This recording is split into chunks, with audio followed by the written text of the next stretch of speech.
আসসালামু আলাইকুম। কেমন আছেন সবাই? আশা করি অবশ্যই ভালো আছেন। তো আজকে আমাদের আলোচনার বিষয় সেটা হচ্ছে সাক্ষ্য আইন। দেওয়ানি মামলা হোক আর ফৌজদারি মামলা হোক, আদালতে আপনাকে সাক্ষ্য প্রমাণের ভিত্তিতে, তথ্য উপাত্তের ভিত্তিতে কি করতে হবে? মামলাটা প্রমাণ করতে হবে। এখন বার কাউন্সিলের পরীক্ষায় আমাদের মোটামুটি 15 মার্ক এখান থেকে আসে। যদি আমরা বলি সবচেয়ে সহজ সাবজেক্ট হচ্ছে এটা, যেটাতে কম পড়ে আপনি 15 পাইতে পারেন। প্যানেল কোড বলেন, সিপিসি, সিআরপিসি অনেক বড়, মার্ক হচ্ছে 20। সেই তুলনায় সাক্ষ্য আইনের ধারাও কম, মাত্র 167টা। 15 মার্ক আপনাদের জন্য অ্যালোকেট করা আছে। এখন সমস্যা যেটা হচ্ছে যে আসলে সাক্ষ্য আইনের ভাষা অনেক কঠিন, যেহেতু সেই 1872 সালে তৈরি করা। তা আজকের ভিডিওর মূল আলোচনার বিষয়টার মধ্যে যেই কনসেপ্ট ভিত্তিক আমরা আপনাদেরকে পড়াবো, যদি আপনি শুধু এই কনসেপ্টটাও যদি পড়ে শেষ করতে পারেন, অন্য কিছু যদি নাও পড়েন, আশা করি যে 15-র মধ্যে 10টা এমসিকিউ আপনি পারবেন। না পাওয়ার কিছুই নেই। তো চলেন শুরু করা যাক যে সাক্ষ্য আইনটা কিভাবে পড়লে আমাদের জন্য ভালো হয়, যাতে আমরা বাস্তব জীবনেও অ্যাডভোকেট হওয়ার পরেও কাজে লাগাইতে পারি। এটা হচ্ছে একটা আপনার বাস্তব ভিত্তিক আইন, যেটা আপনি অ্যাডভোকেট হওয়ার পরেও প্রতিদিন আপনার কাজে লাগবে আদালত প্রাঙ্গণে। তো নিজেকে নিজে প্রশ্ন করবেন, প্রশ্ন করে নিজের উত্তরটা নিজেই লিখবেন। 1 মার্ক 2 মার্ক ছোট ছোট করে, তাহলে দেখবেন যে আপনার সাক্ষ্য আইনটা খুবই সহজ।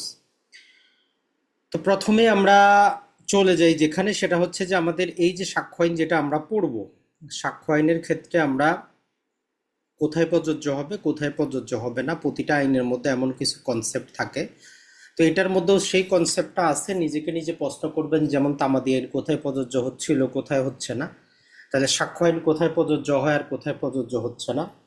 তো এটা যদি আমরা দেখতে যাই, সেক্ষেত্রে আমাদেরকে সর্বপ্রথম দেখতে হবে যে এটা আমাদের দেওয়ানি মামলায় প্রযোজ্য, ফৌজদারি মামলায়ও প্রযোজ্য। তাহলে আমরা এমন একটা আইন পড়তেছি যেটা আমাদের সিভিল লিটিগেশন এবং ক্রিমিনাল কেসের মধ্যে যোগসূত্র আছে। দুটা আইনকেই আমরা সাক্ষ্য আইনের মাধ্যমে যোগসূত্র ধরতে পারবো।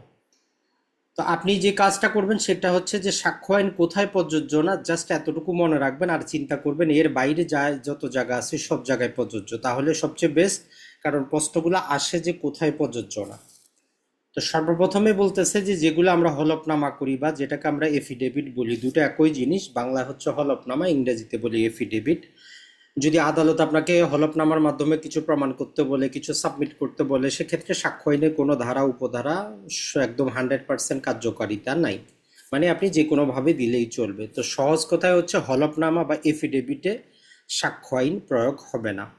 এখন আপনি প্রশ্ন করেন যে কেন প্রয়োগ হবে না। মূলত যে জিনিসটা করা হচ্ছে সাক্ষ্য আইনে, আমরা কি জানি যে একটা আপনার চোখের সামনে একটা জ্বলন্ত প্রমাণ আছে, কিন্তু আদালত এডমিসেবল করতে পারে না যদি কন্ডিশন ফুলফিল না করে। আপনার চোখের সামনে একটা ভিডিও রেকর্ডিং আছে, একজন আরেকজনকে গুলি করছে, কিন্তু যদি ক্রাইটেরিয়া যদি ফুলফিল না করে, ওই ভিডিও ফিটেজের জিরো, কোনো ভ্যালু নাই। একটা দলিল আপনার সামনে জ্বলন্ত, আদালতের সামনে দেখতেছে আপনি মালিক, কিন্তু যখন কন্ডিশন, যেটা এডমিসেবল হওয়ার কন্ডিশন যদি ফুলফিল না করে, ওই দলিলের কোনো দাম নাই। তাহলে ওই জন্য সাক্ষ্য আইনের ক্ষেত্রে আদালতে যখন আমরা যাব, তো এই ক্ষেত্রে আপনি বাস্তব জীবনেও যেটা কাজে লাগাবেন, যে শুধু এভিডেন্স হইলে হবে না, এভিডেন্সটা আইনগতভাবে লিগালি এডমিসেবল কিনা। কারণ এটা যদি আপনি না বুঝেন, আপনি কোনো মামলায় জিততে পারবেন না। অপরপক্ষ আপনাকে 10টা 20টা এভিডেন্স দেখাবে, তো আপনাকে ওইখান থেকে বাছাই করতে হবে যে কোন কোনটা আইনগতভাবেই এডমিসেবল হবে না, আর কোন কোনটার ক্ষেত্রে আপনি বিরোধিতা করবেন, আর কোন কোনটার ক্ষেত্রে আপনি নীরব থাকবেন। ক্রিমিনাল লয়ার যদি হইতে চান, এই বেসিকটা আপনার থাকতে হবে যে প্রতিটা বিষয়ে আপনি কথা বলতে পারবেন না, কিছু জিনিস আইনগতভাবেই বাদ দিবেন, আর শুধু কয়েকটা জিনিসের আপনি কাউন্টার করবেন, একটা বা দুইটা এভিডেন্স আপনি কাউন্টার করবেন, বাকিটা আইনের কাজ আইন করবে। এখন এই হলফনামাটা যাতে সহজ করা হয়, যাতে সাক্ষ্য আইনের বেসিক প্রিন্সিপালগুলো প্রযোজ্য না হয়, এই জন্য প্রথমেই এক্সক্লুড করা হয়েছে যে হলফনামা বা এফিডেভিটে কোনো সাক্ষ্য আইনের ধারা উপধারা প্রযোজ্য হবে না। 2 নম্বর হচ্ছে আমরা যে মিডিয়েশনগুলো করি, আরবিট্রেশন করি, সালিশ করি, যেমন দেওয়ানি মামলা আমরা সালিশাসি সমঝোতা করি, আদালতের বাইরে আউট অফ কোর্ট সেটেলমেন্ট করি, অথবা আমরা বলতে পারি যে আপনি যে কম্পাউন্ড করেন আদালতের বাইরে। তো এই যে সালিশকারক বা আরবিট্রেশন প্রক্রিয়ার ক্ষেত্রে সাক্ষ্য আইনের কোনো ধারা উপধারা 100% রূপে পালন করার বাধ্যবাধকতা নেই। তার মানে যখন আপনারা দুইজনে আপোষে বসবেন, নানা প্রকার তথ্য উপাত্ত উপস্থাপন করতে পারেন, সাক্ষ্য আইনের ওই কন্ডিশনের মধ্যে পড়বে না। আর 3 নাম্বারটা মনে রাখবেন, বাংলাদেশে যে সেনাবাহিনী, নৌবাহিনী, বিমান বাহিনী আছে, এদের সবার পৃথক পৃথক নিজস্ব আইন আছে। মানে যারা সেনাবাহিনী, নৌবাহিনী, বিমান বাহিনীতে যারা কাজ করে, এরা যদি কোনো অপরাধ করে, এই অপরাধগুলোর বিচার কোর্ট মার্শালে হয়। এখন ওই কোর্ট মার্শালের ক্ষেত্রে এই সাক্ষ্য আইন প্রযোজ্য হবে না। তবে এই ক্ষেত্রে একটা কনফিউজিং দুটো জিনিস আছে। ইন জেনারেল কোর্ট মার্শালে প্রযোজ্য হবে, তবে যেগুলো আমাদের army act, navy act, air force অ্যাক্টের অধীনে যদি কোর্ট মার্শাল হয় তবেই প্রযোজ্য হবে না। এই বেসিক জিনিসটা মনে রাখবেন যে কোর্ট মার্শালে কখন প্রযোজ্য হয় আর কখন হয় না। যদি army act, navy act, air force অ্যাক্টের অধীনে ওই কোর্ট মার্শাল চলে তাহলে সাক্ষ্য আইন প্রযোজ্য হবে না, আর এই আইনের বাইরে যদি কোর্ট মার্শাল চলে তখন প্রযোজ্য হবে। এখন আপনিকে যদি এখন উল্টা প্রশ্ন করা হয় যে আমরা জানলাম কোথায় প্রযোজ্য হবে না, তাহলে কোথায় প্রযোজ্য হবে? তা আপনি এক শব্দে বলে দিতে পারবেন, যত জুডিশিয়াল প্রসিডিং আছে। তাহলে every judicial proceeding, judicial proceeding মানে যেখানে শপথের মাধ্যমে এভিডেন্স নেওয়া হয়, সেখানে হয়তো আপনাকে ওথ করানো হয় অথবা আপনি হল অফ করেন, সত্যপাঠ করেন, এই দুইটাকেই বলতেছি আমরা জুডিশিয়াল প্রসিডিং। তাহলে এই কনসেপ্টটা ক্লিয়ার থাকলে একটা এমসিকিউ এখান থেকে আপনার আসতে পারে যে সাক্ষ্য আইনের ক্ষেত্রে কোনটি সত্য বা কোথায় প্রযোজ্য, কোথায় প্রযোজ্য না। এইটা হচ্ছে আপনার একটা কনসেপ্ট। তাহলে এটা আপনার মুখস্থ করার চাইতে বুঝার জিনিসটা। এখন চলে আসি যে আপনি সেকশন হিসেবে পড়ার কোনো দরকার নেই, আপনি কনসেপ্টটা পড়েন যে আপনি যে মামলাটা লড়তেছেন মক্কেলের, কাকে কাকে মামলায় সাক্ষী দিতে পারবেন, এদের যোগ্যতাটা কি, কম্পিটেন্সি আছে কিনা। কারণ অযোগ্য সাক্ষীর যোগ্য কি করবে না, আদালত গ্রহণ করবে না। তাইলে আপনি প্রশ্ন করেন কারা সাক্ষ্য দিতে পারবে, অর্থাৎ সাক্ষীর যোগ্যতাটা কি। এখন এইটার জন্য আমরা টোটাল যদি দেখি 4টা সেকশন পাবো। তাহলে সাক্ষীর যোগ্যতা রিলেটেড 4টা সেকশন পাবো। এই 4টা সেকশন যদি হেডিংও মনে রাখেন এমসিকিউর জন্য যথেষ্ট। সর্বপ্রথম 118তে আমরা পাবো যে বলতেছে যে দুনিয়াতে যত ব্যক্তি আছে প্রতিটা মানুষই সাক্ষ্য দিতে পারে, মানে প্রতিটা ব্যক্তি কম্পিটেন্স। তবে এক্সেপশন দেওয়া আছে। তাহলে জেনারেল নিয়ম হচ্ছে প্রতিটা ব্যক্তি সাক্ষ্য দিতে পারে। এখন ব্যতিক্রমগুলোর মধ্যে প্রথমে বলতেছে যদি কারো কোনো বয়স কম হয়, মানে শিশু বাচ্চা হয়, যে রেশনাল প্রশ্ন বুঝতে পারে না, তার উত্তর দিতে পারে না, তো আপনার কাছে এমসিকিউর অপশন থাকে যে 5 বছরের বাচ্চা, সে কিন্তু মেচিউর, তার সাক্ষ্য গ্রহণ করা যাবে কিনা। তো এই জন্য আপনাকে বুঝতে হবে জেনারেল লাইন, সবাই সাক্ষ্য দিতে পারে। ব্যতিক্রম কখন? যখন অতি অল্প বয়সের কারণে সে যদি প্রশ্ন বুঝতে না পারে, উত্তর দিতে না পারে, তখনই শুধু অযোগ্য হবে যদি আদালত মনে করে। অথবা অতি বয়স্ক, 70, 80, 90 বছর হয়ে গেছে, এখন ধরেন যে সে হয়তো ব্যক্তি জীবনে ভালো ছিল আগে, এখন বয়সের কারণে সে যথাযথ প্রশ্ন এবং তার উত্তর দিতে পারে না, তাহলে সে অযোগ্য হবে। কেউ কোনো শারীরিক, ফিজিক্যাল অথবা মেন্টাল কোনো প্রকার ডিজিজে ভুগতেছে, যার কারণে সে প্রশ্ন বুঝে তার মতো অ্যান্সার করতে পারতেছে না। এই যে প্রশ্ন বুঝে অ্যান্সার বলতে আপনি নিজেকে প্রশ্ন করেন, আপনি তাকে জিজ্ঞেস করলেন যে আপনার নাম কি, সে বলল যে আমি তো রাতে ঘুমাই নেই। মানে আপনি প্রশ্ন করতেছেন একটা, সে উত্তর দিচ্ছে আর একটা। তো এগুলোকে বলি যে আমরা রেশনাল যদি অ্যান্সার দিতে না পারে। অথবা বলতেছে যে অন্য যেই কোনো উপযুক্ত কারণ যার কারণে আদালতের মনে হইতে পারে যে এই ব্যক্তিকে আমি যে প্রশ্ন করতেছি সে প্রশ্ন বুঝতেছে না এবং সে অনুযায়ী অ্যান্সার দিচ্ছে না। তাহলে এই 4টা গ্রাউন্ডেই আদালত তাকে বলতে পারে অযোগ্য। আর জেনারেল নিয়ম হচ্ছে দুনিয়াতে যত মানুষ আছে, চাই কম বয়স্ক হোক আর অতি বয়স্ক হোক, পুরুষ হোক আর স্ত্রী হোক, সে সাক্ষ্য দেওয়ার যোগ্য। এই 118-র একটা ব্যাখ্যা দিয়ে বলতেছে যারা লুনেটিক, যাদেরকে আমরা পাগল বলি, এই পাগল ব্যক্তিও যোগ্য সাক্ষী হইতে পারে যদি সে যেই সময়টার মধ্যে ভালো আছে ওই সময়টার মধ্যে যদি অ্যান্সার দেয়। চিকিৎসা জগতে দেখবেন যে কেউ কি আছে সন্ধ্যাবেলা পাগল হয়, সকালে ভালো থাকে, কেউ সকালে পাগল হয়, রাতে ভালো থাকে, ওই ভালো অবস্থা তার সাক্ষ্য নেওয়া যাবে। তাহলে আপনি প্রথমে নিজেকে প্রশ্ন করলেন, একটা আমরা পাইলাম 118 কারা সাক্ষী দিতে পারবে। এখন আমাদের আশেপাশে বাস্তবে আমরা দেখব বোবা ব্যক্তি আছে যারা কথা বলতে পারে না, অথবা আমরা এটা আপনার একটা মডিফিকেশন দিয়ে বলতে পারে যে আনএবল টু কমিউনিকেট, যে যোগাযোগ করতে পারে না। তাহলে এই আপনার ডাম উইটনেস কত ধারায় আছে এরকম এমসিকিউ হইতে পারে। আবার এই যে বোবা সাক্ষী, তার সাক্ষ্যটা কি হবে, আপনি নিজেকে নিজে প্রশ্ন করেন যে আপনি এমন একজন ব্যক্তিকে সাক্ষী হিসেবে আনছেন সে কথা বলতে পারে না, তাইলে আদালতে কিভাবে তার সাক্ষ্যটা দেওয়াবেন? এটা মুখস্থ করার কিছু না, আপনি নিজেকে প্রশ্ন করে উত্তর দেন। তা আপনি বলবেন যে সে ইশারা যদি ভাষা বুঝে, তার ইশারায় ভাষাটা আমরা রেকর্ড করব প্রকাশ্য আদালতে, অথবা সে যদি লেখাপড়া পারে তাইলে তার ওইটা আমরা লিখিত নিব, এই দুটাই হইতে পারে, আর কিছু না। তাহলে তার ইশারা ইঙ্গিতে যদি সম্ভব হয় অথবা সে যদি লিখিত দিতে পারে, প্রকাশ্য আদালতে আমরা কি করব, তার সাক্ষ্যটা নিব।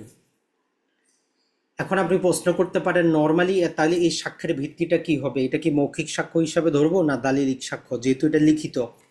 তো এই 119 বলতেছে যদিও এটা লিখিত তারপরেও এটা একটা মৌখিক সাক্ষ্য। তাহলে 119 দ্বারায় বোবা সাক্ষীর সাক্ষ্য যেটা আমরা রেকর্ড করি যদিও লিখিত, কিন্তু সেটা একটা ওরাল এভিডেন্স হিসাবে গণ্য হবে। সর্বশেষ 120, 120-এ নর্মালি দুইটা কথা বলে।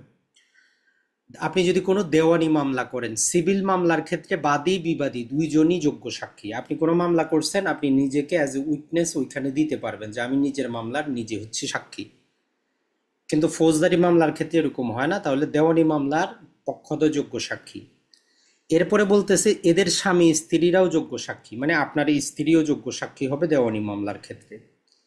আর ফৌজদারি মামলায় শুধু একটু ব্যতিক্রম, বলতেছে যে ফৌজদারি মামলায় যখন কোনো ব্যক্তির বিরুদ্ধে আপনি এভিডেন্স হিসেবে উইটনেস হিসেবে কাউকে নিয়ে আসতে পারবেন, তাহলে ওই ব্যক্তির স্বামী বা স্ত্রী এরাও যোগ্য সাক্ষী হবে। তো আপনি এখানে একটা প্রশ্ন করবেন যে তাহলে স্বামী স্ত্রী আমরা সবাই জানি, সবাই স্বতন্ত্র, এত কনফিউশন কেন? আমাদের এই সাক্ষ্য আইনটা হচ্ছে একটা কনসোলিডেটেড অ্যাক্ট, মানে এই উপমহাদেশে হিন্দু আইন ছিল, মুসলিম আইন ছিল, এটা ছাড়া ব্রিটিশদের তাদের আইন ছিল। তো এই প্রতিটা আইনকে কনসোলিডেট করতে গিয়ে দেখা গেছে যে হিন্দু আইনে একটা কনসেপ্ট হচ্ছে, যারা হিন্দু আইনের সম্পর্কে কিছু জানেন তাদের বিয়ে শাদীর মধ্যে যেটা হয় যে এটা হচ্ছে যে জন্ম জনান্তরের বন্ধন, মানে দুইটা দেহ একটা আত্মা হয়ে যায়, তারা দুইটা স্বামী স্ত্রীকে একটা আইডেন্টিটি হিসাবে কল্পনা করে। নর্মাল এটা হচ্ছে হিন্দু আইনের একটা থিওরি। ওইটাকে কাউন্টার করার জন্য এই সাক্ষ্য আইনে দিয়ে বলতেছে যে না, স্বামী স্ত্রী দুইজন পৃথক ব্যক্তি, একক সত্তা না। তো ওইটাকে কাউন্টার করতে গিয়েই এখানে এই জিনিসটা দিতে হইছে যে স্বামী একটা ব্যক্তি, স্ত্রী একটা ব্যক্তি, দুইজনই স্বাধীন সত্তা আছে, এদেরকে আমরা একে অপরের বিরুদ্ধে অ্যাজ এ উইটনেস হিসাবে নিয়ে আসতে পারবো। তাহলে এই তিনটা সেকশন আপনি নিজে নিজে একটু লিখেন, জাস্ট হেডিংটা মনে রাখেন। অত কঠিন কিছুই নাই, একদম সহজ বাংলা ভাষা আমরা বললাম। সবাই সাক্ষী দিতে পারবে কততে আছে 118, বোবা সাক্ষী দিতে পারবে 119, স্বামী স্ত্রী এবং মামলার বাদী বিবাদী 120। এই 3 লাইন 3টা সেকশন যথেষ্ট আপনার জন্য। পাশাপাশি আরেকটা সেকশন আমরা পাবো যেটা হচ্ছে 133। এটা হচ্ছে যে একমপ্লিস, মানে যারা একসাথে অপরাধ করে, যাদেরকে আমরা বলি যে দুষ্কর্মের সহযোগী, যারা একসাথে অপরাধ করে, একজন আরেকজনের জন্য যোগ্য সাক্ষী। তাহলে যদি ধরেন যে চুরি করছে, 10 জন চোর ছিল, সেখান থেকে একজন যদি আপনার পক্ষে আসে, যেটা আমরা সিআরপিসিতে পড়ছি রাজ সাক্ষী হিসাবে আসে, সে একজন কম্পিটেন্ট উইটনেস হবে। তাহলে একমপ্লিসও একজন যোগ্য সাক্ষী। তাহলে এই 4টা সেকশন আপনি পৃথক করে লিখে নিজের মতো করে একটা হ্যান্ড নোট রাখেন যে কারা সাক্ষ্য দিতে পারবে বা আদালতে সাক্ষী দেওয়ার ক্ষেত্রে যোগ্যতাটা কি। এই 4টা সেকশন মনে রাখা অতটা জটিল কিন্তু কিছু না, এই জিনিসটা একটু মনে রাখবেন। আর বেসিক যে জিনিসটা সেটা হচ্ছে যে আপনি নিজেকে প্রশ্ন করেন যে একটা মামলায় কয়টা এভিডেন্স লাগে, কয়টা সাক্ষীকে দিতে হয়। নর্মালি দেখবেন যে 10টা, 20টা, 30টা, 40টা, 100টাও সাক্ষ্য সেখানে থাকে। তো আমাদের 134 জেনারেল নিয়ম বলতেছে যে কোনো একটা ফ্যাক্ট বলতে পারি একটা মামলা প্রমাণ করার জন্য নির্দিষ্ট কোনো সাক্ষীর দরকার নাই। কোনো মামলা কোনো সাক্ষী ছাড়াও শুধু ডকুমেন্টারি এভিডেন্সের মাধ্যমেও কি হইতে পারে, শাস্তি দেওয়া যাইতে পারে। তাহলে মামলা প্রমাণ করার জন্য নির্দিষ্ট কোনো ব্যক্তির দরকার হয় না যে একজন লাগবে, 2জন লাগবে, 3জন লাগবে। যেমন আপনার বিয়ে করতে 2জন লাগে সাক্ষী, আপনি যে কোনো চুক্তি করতে অ্যাটলিস্ট 2জন, আমরা বলি যে অ্যাটেস্টেড উইটনেস লাগে। কিন্তু এইখানে বলতেছে যে মামলা প্রমাণ করতে অত কিছু লাগে না, নির্দিষ্ট কোনো সাক্ষী নাই। আপনার যদি 10জন দরকার হয় 10জন দিবেন, যদি একজন দরকার হয় একজন দিবেন। তাহলে এইখানে আমরা যে কয়টা সেকশন পড়লাম, এই কয়টা সেকশনও যদি আপনি নোট করে রাখেন, বারবার পড়েন, এটাই যথেষ্ট। এখান থেকে আপনি 1 থেকে 2 মার্ক কমন পাবেন। ভিতরে যদি নাও যান, উদাহরণ নাও দেখেন। তো আমরা আসলে ওই বেয়ার অ্যাক্টের শব্দ পড়ে পড়ে বা বিভিন্ন গাইড বই পড়ে আমাদের কাছে মনে হয় যে অনেক কঠিন। আমি ব্যক্তিগতভাবে মনে করি গত 5 বছর যাবৎ সাক্ষ্য আইনটা পড়াচ্ছি, সবচেয়ে সহজ হচ্ছে সাক্ষ্য আইন আর সুনির্দিষ্ট প্রতিকার আইন। এই দুইটার মতো সহজ কোনো আইনই নেই। তো যাক, আমরা দ্বিতীয় অংশে যাই। এরপরে যেটা হচ্ছে যে আপনি আদালতে যখন যাবেন, আমরা প্রথমে বললাম যে আপনাকে সবকিছু প্রমাণ করতে হবে না। তাহলে আপনি জেনে নেন যে কোন বিষয়টা প্রমাণ করতে হয় না, আদালত অটোমেটিক নিজের থেকে বুঝে নিবে, আপনার জীবন থেকে ঝামেলাটা একটু কমবে। তো এই রিলেটেড আমরা তিনটা সেকশন পাবো। একটা ত্রিভুজ এঁকে তিনটা সেকশন লিখবেন, 56, 57 এবং 58। তো এখানে 56-এর সেকশন নাম্বারটা মনে রাখবেন। এখানে বলে যে বিচারিক বিষয় মানে জুডিশিয়াল নোটিসেবল ফ্যাক্ট, ইংরেজিটাও একটু মনে রাখবেন, coat unquote judicial noticeable fact মানে বিচারিক দৃষ্টিগোচর বিষয়, যে বিষয়টা বিচারকের দেখার বিষয়, আপনার দরকার নেই। তাহলে 56-এ বলতেছে আমরা ওই জিনিসটা প্রমাণ করব না যদি ওইটা বিচারিক দৃষ্টিগোচর বিষয় হয় বা জুডিশিয়াল নোটিসেবল ফ্যাক্ট হয়। আর 58-তে বলতেছে কেউ যদি কোনো জিনিস অ্যাকনলেজ করে মানে স্বীকৃতি দিয়ে দেয়, কোনো জিনিস যদি স্বীকার করে নেয়, তাহলে ওটা প্রমাণ করার দরকার নেই। আপনারা আমার মধ্যে টাকা নিয়ে গন্ডগোল, আমি আমি যদি বলি যে ঠিক আছে সে আমার কাছে 10 লাখ টাকা পাবে, তাহলে টাকা পাবেন কি পাবেন না এটা নিয়ে আর কোনো ইস্যু গঠন হবে না, কারণ আমি তো অ্যাকসেপ্ট করছি যে আপনি 10 লাখ টাকা পাবেন, এডমিশনটা দিছি। তাহলে যে কোনো admitted fact need not to be prove, যেটা কেউ স্বীকার করে নিছে ওটা প্রমাণ করার দরকার নেই। তবে এটার আবার উল্টাটাও মনে রাখবেন, আদালত যদি মনে করে যে এই এডমিশনের পিছনে কোনো দূরদৃষ্টি আছে, কোনো প্রকার ষড়যন্ত্র আছে, কোনো মেলাফাইড ইন্টেনশন আছে, তাহলে আদালত আপনারা বলতে পারে যে না, যতই এডমিশন করুক আদালত চাইলে বলতে পারে না এটা প্রমাণ করেন। তাহলে আমরা দুইটা জিনিস পাইলাম, একটা হচ্ছে জুডিশিয়াল নোটিসেবল ফ্যাক্ট প্রমাণ করতে হবে না, এডমিটেড ফ্যাক্ট প্রমাণ করতে হবে না। এখন এই জুডিশিয়াল নোটিসেবল ফ্যাক্ট কতটা আছে এইটা মাঝে মধ্যে আসে। টোটাল আপনি যদি 11টা মনে নাও রাখতে পারেন, শুধু মনে রাখবেন যে জুডিশিয়াল নোটিসেবল ফ্যাক্ট 11টা আছে, এতটুকুই যথেষ্ট। মাঝে মধ্যে দিয়ে দেয় যে জুডিশিয়াল নোটিসেবল ফ্যাক্ট কতটা ক্ষেত্র। যদি আপনার 11টা মনে নাও থাকে কোনো সমস্যা নেই, অ্যাটলিস্ট উপরের এই হেডিংটা মনে রাখবেন। আর যারা মনে রাখতে চান, আমরা ট্রাই করেছি যতটা সহজভাবে মনে রাখা যায়। যেমন ধরেন যে আমরা বলতেছি যে বাংলাদেশের যত আইন, যুদ্ধের যত আইন, এগুলো কি হয় যে কোনো দেশের সংসদে পাশ হয়, তাইলে তিনটা আপনার মনে আসে গেল, দেশের আইন, যুদ্ধের আইন সংসদে পাশ হয়, আইন সংসদে পাশ হয়, এই কমন জ্ঞানটা আমাদের সবার আছে। তাহলে আপনি এক লাইনে তিনটা কিন্তু মুখস্থ করে ফেললেন, বাংলাদেশের আইন, যুদ্ধের আইন সংসদে পাশ হয়। তো একটা আইন পাশ হওয়ার পরে কি করে, সেখানে আমরা দেখি যে রাষ্ট্রপতির আদেশ ক্রমে সেখানে একটা সিল দেওয়া থাকে। তাহলে ওই পাশকৃত আইনটাতে সিল দেন, আর সিলটা কে দেন, যারা সচিব আছেন মানে গেজেটেড কর্মকর্তা, যাদের বেতন ভালো, যাদেরকে আমরা ক্যাডার বলি, তো ওইটা ওই গেজেটেড কর্মকর্তা। তাহলে এই একটা লাইনে আপনার পাঁচটা কিন্তু মুখস্থ হয়ে গেল, অ্যাটলিস্ট এই পাঁচটা মনে রাখা সহজ।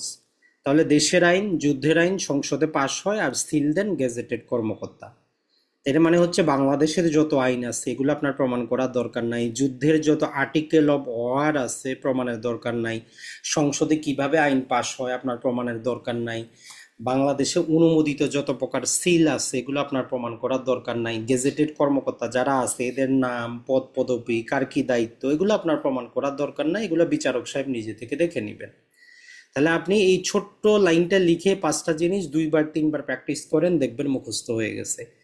যে কোনো বড় একটা জিনিস যখন আপনার মনে থাকবে না, ওইটাকে আপনি কি করবেন, সাব ডিভিশন করবেন, তাইলে মনে থাকবে। তাহলে এই পাঁচটা সহজে মনে থাকবে। এখন বাকি যে 6টা আছে এটার ক্ষেত্রে কিছুটা আপনি যদি সময় দেন মনে থাকবে।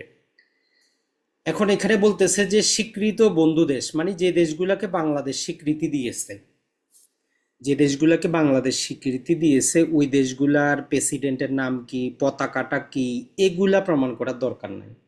তো এই ক্ষেত্রে একটা জিনিস যেটা চলে আসে, বাংলাদেশ মূলত কিছু কিছু দেশকে এখনো অ্যাপ্রুভাল দেয় নাই, যেমন ইসরায়েলকে বাংলাদেশ কি করে নাই, এখন পর্যন্ত স্বীকৃতি দেয় নাই। তাহলে কোনো বিষয় যদি আদালতে ইসরায়েল রিলেটেড আসে তাহলে ওইটা আদালতের দৃষ্টিগোচর বিষয় হিসেবে বিবেচিত হবে না, যেহেতু এটা বাংলাদেশ সরকার রেকগনাইজ করে না, আপনাকে প্রমাণ করতে হবে। গতবার আগের বার সম্ভবত এরকমই একটা প্রশ্ন ছিল এখান থেকে। তাহলে যেই যে দেশগুলোকে বাংলাদেশ সরকার রাষ্ট্রীয়ভাবে স্বীকৃতি দিয়েছে সেই দেশগুলার প্রেসিডেন্ট, কার কি পদ পদবি, তাদের কি ন্যাশনাল পতাকা, এগুলো প্রমাণ করার আমাদের দরকার নাই। তাহলে স্বীকৃত বন্ধু দেশের যদি আমরা নাম, পতাকা এগুলো যদি জানতে চাই, আপনি ওই দেশে যাবেন, ভ্রমণ করবেন, তো ভ্রমণ করতে হলে এক মহাদেশ থেকে অন্য মহাদেশে যাবেন, এক টাইম জোন থেকে অন্য টাইম জোনে যাবেন, আর অবশ্যই চাকরি করেন, ছুটি নিয়ে যাইতে হবে। তো ওই জন্য বলতেছে যে মহাদেশ কয়টা আছে, টাইম জোন কয়টা আছে, সরকারি কোন দিনগুলা সরকারি ছুটি আছে, এই দিনগুলা প্রমাণ করার দরকার নাই। যেমন ধরেন যে আমরা তামাদি আইন নিয়ে ধরলাম যে একটা, এখন বাংলাদেশে সম্ভবত ছুটি চলতেছে, আজকে সম্ভবত বন্ধ ছিল, এখন আজকে দিনটা যে বন্ধের দিন, যদি কোনো বিষয় নিয়ে বিরোধ হয় এটা প্রমাণ করার দরকার নাই, কারণ এটা রাষ্ট্রীয় ছুটি, সরকার কর্তৃক গেজেটকৃত ছুটি, এটা বিচারক দেখবে, আপনার দেখার বিষয় না। তাহলে যে কোনো মহাদেশ, যে কোনো টাইম জোন, যে কোনো ছুটি, এগুলো আমার প্রমাণ করার দরকার নাই। এরপরে যদি সে দেশের মানচিত্র অতিক্রম করবেন, আপনি যখন এক দেশ থেকে আরেক দেশে যাবেন, অবশ্যই বাংলাদেশের ভূখণ্ড আপনার ত্যাগ করতে হবে। তো বাংলাদেশের ভূখণ্ড কোন জায়গাটা, এটাকে আপনাকে প্রমাণ করতে হবে কিনা। যেমন আমরা ভারতের সাথে কি করেছি, সীমান্ত বিনিময় করেছি। এখন কোন জেলাটা বাংলাদেশে পড়ছে, কোনটা ভারতে চলে গেছে, এটা আপনার প্রমাণ করার দরকার নেই। এটা যে সরকার যে তাদেরকে বেতন দিচ্ছে, বিচারকদের দায়িত্ব, ওই গেজেট তারা রাখবে, ওইটা তাদের দায়িত্ব। তাহলে বাংলাদেশের মানচিত্র, বাংলাদেশে কত স্কোয়ার ফিট, কোন জায়গায় কোনটা অন্তর্ভুক্ত, এটা আমাদের প্রমাণ করতে হবে না। যদি কোনো বিরোধ ঘটে, আদালত নিজে থেকে দেখবে। আর যেটা 9 নম্বরে যদি আমরা দেখি, সেটা হচ্ছে যদি কোনো দেশের সাথে বাংলাদেশের শত্রুতা হয়। যেমন ধরেন যে এখন আমাদের ইন্ডিয়ার সাথে শত্রুতা চলতেছে, তবে এটা নর্মালি শত্রুতা না। শত্রুতা বলতে স্টেট অফ ওয়ার ঘোষণা করা হয় একটা দেশ আরেকটা দেশের সাথে। যেমন ধরেন যে রাশিয়া ইউক্রেনের যুদ্ধ চলতেছে, তো এখন ওই রকম ক্ষেত্রে কখন যুদ্ধ শুরু হয়েছে, কতদিন চলতেছিল, কখন গিয়ে থামছে, ওইটাও বিচারিক দৃষ্টিগোচর বিষয়। আর যেই সমস্ত বিচারকরা আদালতে আছেন, কে কে কোন কোন বিচারক আছেন, কোন পদে আছেন, কে কে কর্মকর্তা, কোন কোন অ্যাডভোকেট, কার কি নাম, কার কি পদ পদবি, সব কিছুর দায়িত্ব হচ্ছে বিচারকের। উনি এগুলা ঠিক করবেন, জানবেন, আপনার প্রমাণ করার দরকার নেই। আর সর্বশেষ সড়ক এবং জলপথ। সড়ক বিভাগের কি কি নিয়ম কানুন আছে, জলপথের কি কি নিয়ম কানুন আছে, এগুলো প্রমাণ করার দরকার নাই। এগুলোও বিচারিক দৃষ্টিগোচর বিষয় হিসাবে বিবেচিত হবে। তাহলে এই 11টা জিনিস আপনি একটু টাইম দিয়ে পড়বেন, 1-2বার ট্রাই করবেন নিজের মতো করে, ছোট ছোট করে। কারণ হচ্ছে এই 11টা থেকে কি করে যে আপনার 4টা অপশন দেয়, যে কোনটা জুডিশিয়াল নোটিসেবল ফ্যাক্টর অন্তর্ভুক্ত অথবা অন্তর্ভুক্ত না। তাহলে এই যে 3টা আমরা সেকশন পড়লাম, এখান থেকে আপনি একটা এমসিকিউ আশা করতে পারেন এই 3টা সেকশন থেকেই। আপনি সম্পূর্ণ যে সাক্ষ্যটা না পড়ে যে এই 3টা সেকশনে আধা ঘন্টা সময় দেন, আশা করি যে আপনার ভুল হওয়ার কোনো সম্ভাবনা নাই। তাহলে এইটা ছিল আমাদের আরেকটা কনসেপ্ট। এখন চলে আসি আমরা ইস্টপল রিলেটেড একটা পৃথক কনসেপ্ট পাবো, এটার মধ্যেও 3টা সেকশন। তো এই জন্য আমরা যে জিনিসগুলো পড়াই এর মধ্যে বলি যে ত্রিভুজ আকারে যদি আপনি পড়েন আসলে ভালো হয়। দেখেন যে এই সাক্ষ্য আইনের মধ্যে 115, 116, 117 3টা সেকশন আছে। এখন সমস্যা হচ্ছে এইখান থেকে প্রশ্নগুলো আসে খুব গভীর থেকে, সরাসরি আপনারা দেয় না। তো এই জন্য গভীরে জিনিসটা একটু আমরা যদি আপনাদের বোঝানোর চেষ্টা করি যে ইস্টপল আসলে জিনিসটা কি, সকার্যজনিত বাধা। এটা মূল কথাটা হচ্ছে, যেমন বাস্তব জীবনে আমি যদি বলি আপনাকে একটা কথা যে ঠিক আছে আমি ভাই আপনাকে এই জিনিসটা দিব, 2 দিন পরে যদি অস্বীকার করি, আপনি বলবেন যে ভাই আপনি বলছেন দিবেন, এখন কেন আপনি না দিবেন। এই জিনিসটা এটার মধ্যে, আপনি যখন একটা কিছু ডিক্লারেশন দিবেন, একটা কাজ করবেন, একটা ঘোষণা দিবেন, যেখানে আমি কি হব, আপনার কথা বিশ্বাস করে তার উপর অ্যাক্ট করব, পরে আপনি পিছনে ফিরে তাকাইতে পারবেন না। তার মানে মূল কথাটা হচ্ছে আপনি নিজের জীবনের সাথে কল্পনা করেন, যখন আপনি কাউকে কোনো কথা দিচ্ছেন যে তার জন্য এই কাজটা আপনি করবেন, সে আপনার কথার উপর বিশ্বাস করে সামনে আগাইলো, যে কোনো কাজ হইতে পারে, পরে আপনি আইনগতভাবে পিছনে আপনি ফিরতে পারবেন না, আপনার স্টপলে বাড়িত করবে। তো এই জন্য বিভিন্ন আপনি মামলার মধ্যে, দেওয়ানি মামলার আর্জির শেষের অংশে দেখবেন যে বাদীর দাবি স্টপলে বাড়িত, বাদীর দাবি ওয়েবারে বাড়িত, বাদীর দাবি আইনগতভাবে কার্যকর করা যাবে না, এইরকম পাইকারি কিছু কথা থাকে। তো স্টেপলটা আগে বুঝেন যে এইটা হচ্ছে একটা লিগ্যাল প্রিন্সিপাল বা ডক্টরিন। ডক্টরিন মানে হচ্ছে যেটা আইন সিদ্ধ, যেটা প্রতিষ্ঠিত একটা জিনিস, এটাকে বলি যে আমরা ডক্টর আইন, বা আপনি বাংলায় বলতে পারেন লিগ্যাল প্রিন্সিপাল বা আইন সিদ্ধ নীতি। এটা শুধুমাত্র দেওয়ানি বিষয়, সিভিল লিটিগেশন, সিভিল মামলায় প্রযোজ্য, কোনো ফৌজদারি মামলায় প্রযোজ্য হয় না। এইটা শুধুমাত্র একটা আইনগত বিষয়, এটা কোনো ঘটনাগত বিষয় না। এটার মধ্যেই আমরা ভুল করি, গতবারও আসছিল সম্ভবত এটা ভুল করছে, আসছিল যে স্টেপল কি ঘটনাগত, আইনগত, না উভয়। তো মূলত এটা হচ্ছে একটা আইনগত বিষয়, যদিও ঘটনার সাথে সম্পর্কযুক্ত, আপনি ঘোষণা দিচ্ছেন, আপনি ডিক্লারেশন দিচ্ছেন, কিন্তু এইটা শুধু আইনগত বিষয়। তাহলে স্টেপলটা শুধুমাত্র আমাদের আইনগত বিষয়, আর প্রকাশ্য আইনের বিরুদ্ধে কাজ করে না। এটা কেমন, যেমন ধরেন যে আপনার বাবা মারা গেছে, এখন আপনার বোন সম্পত্তি পাবে। এখন বোন যদি বলে যে ভাই আমি সম্পত্তি নিব না, নিলাম না, সবকিছু তোরে দিয়ে আমি দিয়ে দিলাম, নর্মালি দেখবেন যে অনেক আবেগের বশত অনেক বোন এরকম কথা বলে। এখন শুধু ওই তার মৌখিক কথার উপর ভিত্তি করে আপনি হয়তো কোনো একটা কাজ করছেন, এখন আপনি কি বলতে পারবেন যে সে স্টপলে বাড়িত যদি সে সম্পত্তি দাবি করে? তো এইখানে বলতেছে যে না, যেখানে প্রকাশ্য আইন আছে সেখানে ইস্টপল কাজ করবে না। আইন আছে, বাবা মারা গেছে, মেয়ে মেয়ের অংশ পাবে, ছেলে ছেলের অংশ পাবে। চাই এখন মেয়ে বা ছেলে মৌখিকভাবে যাই কিছু বলুক, তাতে কিছু যায় আসে না। তাহলে আরেকটা প্রিন্সিপাল পাইলাম, প্রকাশ্য আইন যেখানে আইনটা সুস্পষ্ট এক্সপ্রেসলি সেখানে বলা আছে, সেখানে ইস্টপল কাজ করবে না। মানে আপনি ইস্টপলে আমি আপনাকে বারণ করতে পারবো না।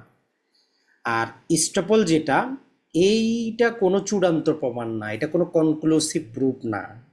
তাহলে ইস্টপলটা কোনো চূড়ান্ত প্রমাণ না, কনক্লুসিভ প্রুফ না, শুধু ইস্টপলের উপর ভিত্তি করেও মামলা করা যায় না। তাহলে এই বেসিক নলেজটা থেকে একটা এমসিকিউ মাঝে মধ্যে আসে, এই কয়টা লাইন আপনি বইয়ে পাবেন না, প্রয়োজনে আপনি সেখানে কালো কালিতে হ্যান্ড নোট করে নেন। যে ইস্টপল হচ্ছে একটা দেওয়ানি বিষয়, এটা হচ্ছে একটা লিগ্যাল প্রিন্সিপাল, এটা প্রকাশ্য আইনের বিরুদ্ধে কাজ করে না, এইটা কোনো কনক্লুসিভ প্রুফ না, শুধু ইস্টপলের উপর ভিত্তি করে কোনো মামলা দায়ের করা যায় না। এটা যদি আপনার জানা থাকে, আপনার এই তিনটে সেকশন থেকে যত গভীর থেকে প্রশ্ন আসুক অ্যান্সার করার কোনো আপনার সমস্যা হওয়ার কথা না। এখন এখানে শুধু সেকশনটা মনে রাখবেন যে 115টি স্টেপল আছে, আর স্টেপল মূলত তিনটে জিনিসকে বোঝায়। একটা হচ্ছে ঘোষণা যদি দেন, আপনি ডিক্লারেশন করেন, কোনো যদি আপনি অ্যাক্ট বা কাজ করেন, কোনো যদি ওমিশন বা নীরবতা পালন করেন। আর আপনার ঘোষণা, আপনার কাজ, আপনার নীরবতা অপর কোনো ব্যক্তিকে একটা জিনিস বিশ্বাস করাইলো, সে বিশ্বাসে কাজ করলো। সবচেয়ে সহজ উদাহরণ হচ্ছে আপনি জমি বিক্রি করবেন, আপনি মাইকিং করলেন, একটা সেখানে সাইনবোর্ড লাগাইলেন যে আমি জমি বিক্রি করব। কি করলেন? আপনি একটা ঘোষণা দিলেন, আমি বিশ্বাস করে আপনার সাথে কথা বলে টাকা দিলাম। এখন বললাম যে বাকিটা আমি 3 মাস পরে দিব, আপনি এগ্রি করলেন, পরবর্তীতে আপনি অস্বীকার করতে পারবেন না, কারণ আপনার ঘোষণার উপর ভিত্তি করে আমি কাজ করছি, অতএব এখন আপনি স্টেপলে বাড়িত। এখন 116 আর 117-র মধ্যে আরো একটু এক্সটেনশনে যায় যে স্টেপলটা আমরা বাস্তব জীবনে কোথায় লাগাইতে পারি। 116 আর 117, তো এটাতে জাস্ট যেটা মনে রাখবেন, 116তে আমাদের ইমুভেবল প্রপার্টির কথা বলে, মানে আমাদের যেগুলো স্থাবর সম্পত্তি আছে এই রিলেটেড বলতেছে যে আপনার যদি বাসা থাকে, আপনি যদি কাউকে ভাড়া দেন, ভাড়াটিয়া হিসাবে যদি কেউ যদি আপনার বাসায় আসে, তাহলে সে ওই সম্পত্তির কোনোদিন আপনার মালিকানা অস্বীকার করতে পারবে না। তাহলে 116 দ্বারায় ভাড়াটিয়া সারা জীবনই ভাড়াটিয়া, মানে once a tenant always a tenant. যে ভাড়াটিয়া সে সারা জীবনই ভাড়াটিয়া, সে আপনার মালিকানা অস্বীকার করতে পারে না। 2 নম্বর হচ্ছে যে আমরা যদি ধরেন যে আপনি কক্সবাজারে যান, 3 দিন 4 দিন হোটেলে থাকেন, একটা মুভেবল প্রপার্টি ব্যবহার করেন, তো এর বিপরীতে আপনি তাদেরকে কি ধরেন, একটা ট্যারিফ দেন। যদিও আমরা বলি যে হোটেলের ভাড়া হয় না, লিগ্যাল প্রিন্সিপাল হচ্ছে, যেমন আমরা গ্রামীণ ফোন, রবি মোবাইল ফোন ব্যবহার করি, যে টাকাটা কাটে দেখবেন যে বিজ্ঞাপনের মধ্যে ট্যারিফ লেখা থাকে, মানে আমরা যে টাকাটা দেই, আপনি যে তার সেবাটা নিলেন এর বিপরীতে আপনি ট্যারিফ দেন। তো এইটার ক্ষেত্রেও আমরা যে হোটেলে ছিলাম 4 দিন 5 দিন, আপনি যে টাকা পয়সা তাদেরকে দিলেন, এটা হচ্ছে মূলত একটা লাইসেন্স পাইলেন একটা ইমুভেবল প্রপার্টি ব্যবহার করার। এর বিপরীতে আপনি তাকে ট্যারিফ দিচ্ছেন, ট্যারিফটা এখন হোটেল কর্তৃপক্ষ ঠিক করে। এখন হোটেলে উঠার পর আপনি ওই হোটেলের মালিকানা অস্বীকার করতে পারবেন না, যে না আমি তো এই হোটেলের মালিক। তাহলে দুইটা জিনিস আছে, ভাড়াটিয়া মালিকের মালিকানা অস্বীকার করতে পারে না, আর যে ব্যক্তি কোনো ইমুভেবল প্রপার্টির লাইসেন্স প্রাপ্ত হয়, লাইসেন্স যিনি দিল, মানে ওই হোটেল কর্তৃপক্ষের মালিকানা আপনি অস্বীকার করতে পারবেন না। এটাই হচ্ছে 116। আর 117তে আমাদের মুভেবল প্রপার্টির ক্ষেত্রে স্টপলের প্রয়োগটা দেখায়। সেটা যদি হচ্ছে আপনি যদি কাউকে কোনো চেক ইস্যু করেন, চেক দিয়ে টাকা দেন, তাহলে যাকে চেকটা আপনি দিলেন সে এই কথা বলতে পারে না যে ভাই ওই চেকে তো আপনি স্বাক্ষর করার মতো আপনার ক্যাপাবিলিটি নাই।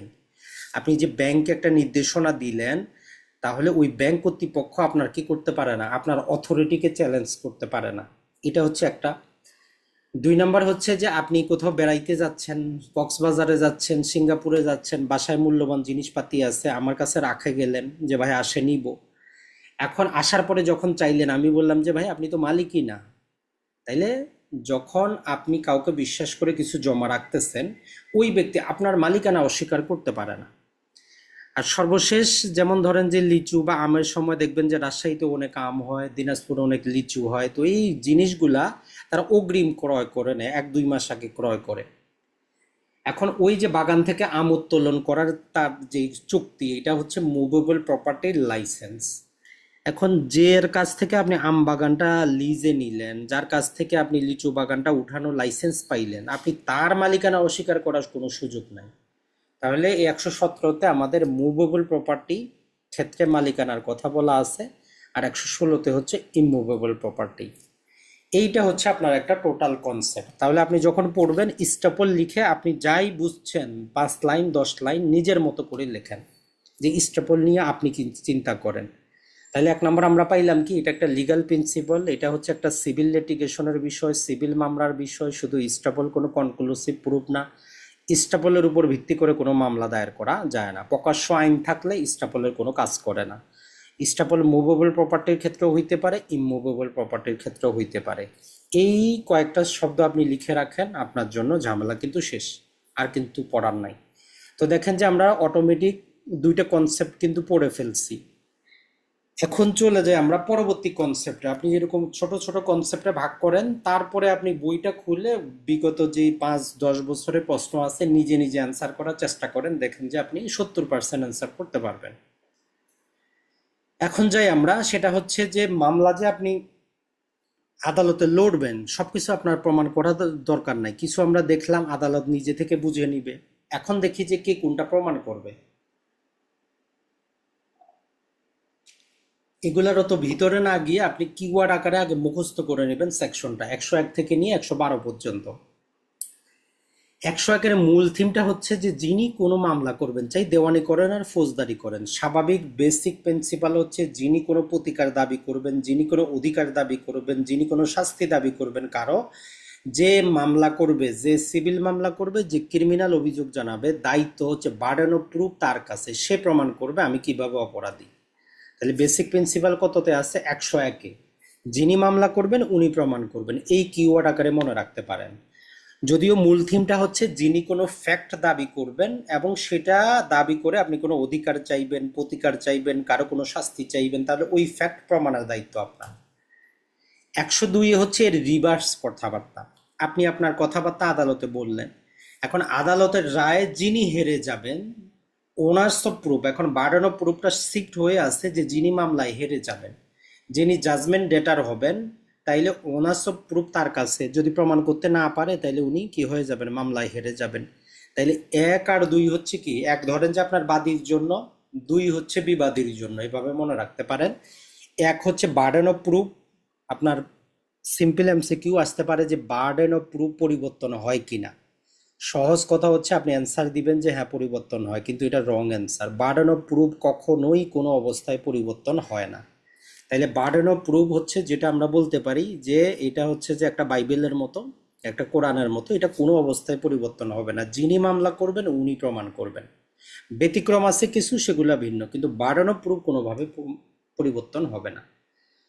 এখন আসি, তাইলে ব্যতিক্রমগুলোর মধ্যে প্রথমটাই হচ্ছে ওনার্স অফ প্রুফ। আপনি যখন আপনার কথাবার্তা আদালতে বলে দিলেন, এখন আসামির শাস্তি হবে, এখন ওনার্স অফ প্রুফ তার কাছে, সে যদি প্রমাণ করতে পারে, ডিফেন্স নিতে পারে, সে খালাস পাবে। তাহলে 102 হচ্ছে এটা, যিনি রায়ে হেরে যাবেন উনি বিষয়টা প্রমাণ করবেন। 103 হচ্ছে যিনি একটা পার্টিকুলার ফ্যাক্ট জানেন, নির্দিষ্ট একটা ঘটনা যিনি জানেন, ওইটা কে প্রমাণ করবে? বলতেছে যে জানে সে প্রমাণ করবে। কারণ সবাই তো আর আল্লাহ আল্লাহ না, যে বাংলাদেশে কি ঘটলো বা দিনাজপুরে কি ঘটলো, রাজশাহীতে কি ঘটলো আমার তো জানার বিষয় না। যিনি দাবি করবেন যে এই ফ্যাক্ট সম্পর্কে আমি অবগত, বার্ডেন অফ প্রুফ তার উপর যাবে যে আপনি প্রমাণ করেন কিভাবে এটা হইল। এখন আসি 104। এইখানে যে কথাটা বলে যে একটা জিনিস মনে রাখবেন, আদালতে আমরা যেটা বলছি যে প্রতিটা এভিডেন্স নিয়ে গেলে আপনি অ্যাডমিসেবল করাইতে পারবেন না। অ্যাডমিসেবল মানে হচ্ছে বিচারক আপনার ফর্মালি আপনার ওই এভিডেন্সটা সে তার জুডিশিয়াল নথির মধ্যেই অন্তর্ভুক্ত করবে না, এটাকে বলতেছি আমরা অ্যাডমিসেবল করা। যদি অ্যাডমিসেবল করে তাহলে সেই নথিতে আপনার এই দলিলটা থাকবে, না হলে সেটা রিজেক্ট করবে। এটা হচ্ছে অ্যাডমিসিবিলিটি। এখন ধরেন যে আপনি একটা ডাইং ডিক্লারেশন আদালতে রেকর্ড করাবেন যে এই ব্যক্তি মারা গেছে, মারা যাওয়ার সময় উনি এই বক্তব্যটা দিছে, তা আদালত প্রথমেই বলবে যে 104-এর কন্ডিশনটা আপনি পূরণ করেন আগে। 104-এ কি, ওই ব্যক্তি যে মারা গেছে আগে তো ওইটা প্রমাণ করেন, তার ডেথ সার্টিফিকেট নিয়ে আসেন। কারণ উনি মারা গেছে এটা শিওর না হইলে আমরা কিভাবে তার ডাইং ডিক্লারেশনটা নিব? তাহলে এর বেসিক কথা হচ্ছে যদি আইনগতভাবে একটা এডমিসেবল জিনিস আমরা করতে চাই, কিন্তু আইন বলে যে আগে ওইটা প্রমাণ করবেন, তাহলে আগে আপনাকে ওইটা প্রমাণ করতে হবে, তারপরে আমি এটা এডমিসেবল করব। তো এই জন্য 104-এর মধ্যে আমরা বলতেছি যে যদি দেখা যায় যে সত্য পূরণ বাধ্যতামূলক হলে যে ওই বিষয় প্রমাণ দিতে চাবে সত্যটা তাকেই পূরণ করতে হবে। যেমন ডাইং ডিক্লারেশন প্রমাণ করার ক্ষেত্রে আগে প্রমাণ করেন ব্যক্তি মারা গেছে। এখন এই ব্যক্তি যে মারা গেছে এটা প্রমাণ করার দায়িত্ব যিনি আদালতে অ্যাপ্লিকেশন দিবেন, যে ব্যক্তি ডাইং ডিক্লারেশন আমি রেকর্ড করাইতে চাই তারে আগে ওই ডেথ সার্টিফিকেট নিয়ে যাইতে হবে, নিয়ে যাওয়ার দায়িত্ব তার। 105 এইটা যদি আপনার মনে না থাকে এটা পেনাল কোডের সাথে মনে রাখবেন, ওই যে আমাদের জেনারেল এক্সেপশন আছে 76 থেকে 106, আর যে কোনো আইনের কোনো ধারায় যদি কোনো প্রকার এক্সেপশন থাকে এগুলো যদি আপনি দাবি করেন, যেমন বললেন যে আপনি নেশাগ্রস্ত ছিলেন, আপনি পাগল ছিলেন, আপনার মক্কেলের বয়স 9 বছরের কম, এটা ছাড়া আপনার সম্মতিটা প্রতারণার মাধ্যমে নেওয়া হয়েছে, আপনি সেলফ ডিফেন্সে কাজ করছেন, এইরকম যখন আপনি দাবি করবেন 105 বলতেছে যে আদালত বা বিচারক সাহেব ধরবে এরকম কোনো ঘটনাই ঘটে নাই, মানে এক্সেপশনে যাওয়ার মতো অবস্থা সৃষ্টি হয় নাই। 105 বলতেছে যে অবস্থা ওইরকম ছিল, এটা প্রমাণের দায়িত্ব আপনার। মানে বিচারক চিন্তা করবে আপনি নেশাগ্রস্ত ছিলেন না, আপনি পাগল না, আপনি ভালো, তখন আপনাকেই প্রমাণ করতে হবে যে আপনি পাগল ছিলেন, আপনারই প্রমাণ করতে হবে আপনি নেশাগ্রস্ত ছিলেন, আপনারই প্রমাণ করতে হবে যে সেলফ ডিফেন্স নেওয়ার সময় যেই কন্ডিশনগুলা এগুলা উদ্ভব ঘটছে বিচারক ধরে নিবে এরকম অবস্থার সৃষ্টি হয় না। এটা হচ্ছে বেসিক প্রিন্সিপাল। সর্বশেষ 106, নির্দিষ্ট কোনো বিষয়ে যদি কারো কোনো জ্ঞান থাকে, যেমন বারবারই আসে আগে আসতো ট্রেনের টিকিট নিছেন কি নেন নাই, গতবার আসছে মেট্রো রেলের টিকিট আপনি নিছেন কি নেন নাই, মানে যখন যাচাই করা চলতেছে আপনার কাছে টিকিট নাই, তাহলে এই নিয়ে মামলা হইলে বার্ডেন অফ প্রুফ আপনার কাছে, কারণ টিকিট কিনছেন কি কিনেন নাই এটা আপনি জানেন। তো 1 থেকে নিয়ে 106 একটা সেকশন আপনি বাদ দিবেন না, প্রতিটা আগে এতটুকুই শুধু মুখস্থ করবেন যে যিনি মামলা করবে উনি প্রমাণ করবে, যিনি হেরে যাবে উনি প্রমাণ করবে, যিনি কোনো নির্দিষ্ট বিষয় জানবে উনি প্রমাণ করবে, যদি কোনো শর্ত পূরণের বাধ্যবাধকতা থাকে যিনি ওইটাকে আদালতে উপস্থাপন করতে চায় উনি প্রমাণ করবে, যিনি ব্যতিক্রম দাবি করবে উনি প্রমাণ করবে, যিনি নির্দিষ্ট কোনো ঘটনা জানে সেটা উনি প্রমাণ করবে। এটা আপনি প্রয়োজনে 10 বার লিখবেন। এখান থেকে আপনার একটা এমসিকিউ থাকবেই থাকবে, যেভাবেই হোক, সেটা সেকশন নাম্বার হোক, কন্ডিশন হোক, উদাহরণ দিয়ে হোক। এর ছাড়া আর কয়েকটা সেকশন আছে এখানে, ওগুলার মধ্যে অতটা কাজের না, তারপরে একটু আপনাকে দেখতে হবে। সেটা হচ্ছে নিখোঁজ ব্যক্তি যার খোঁজ পাওয়া যায় না, উনি জীবিত আছেন না মারা গেছেন, এই রিলেটেড 2টা সেকশন আছে। 107-এ বলে যে একজন ব্যক্তি যার সাথে আপনার প্রতিদিন দেখাশোনা হয়, জানাশোনা হয়, এরকম ব্যক্তিকে যদি গত 30 বছরের মধ্যে আপনি যদি দেখেন, আইন ধরে নেবে যে আপনি জীবিত। মূলত যেমন ধরেন যে এখন চলতেছে 2025 সাল, এখন যদি কারোর সাথে আপনার 1996 সালে দেখা হয়, তাহলে এরপরে যদি আর দেখা না হয় আইনগতভাবে সে এখনো জীবিত, জাস্ট 2026 সাল আসলে উনি মারা গেছেন, এতটুকু আমরা ধরে নিতে পারবো 107 দ্বারায়। তাহলে ব্যক্তিকে যাকে আপনি প্রতিদিন দেখেন শুনেন তাকে যদি গত 30 বছরের মধ্যে যদি আপনি না দেখেন তখনই সে মৃত হবে, তার আগে সে জীবিত। এখন ধরেন যে আপনি বললেন যে না ভাই উনি তো মারা গেছে, কবে মারা গেছে, গত বছরে, তাহলে বাড়ানো প্রুফ এখন যে বলবে যে মারা গেছে তার উপর, তাহলে যে বলবে ব্যক্তি মারা গেছে বাড়ানো প্রুফ তার উপর শিফট হবে যে আপনি প্রমাণ করেন কবে কিভাবে মারা গেল। আর 108-এ বলতেছে যে একই জিনিস একটু উল্টাভাবে বলে।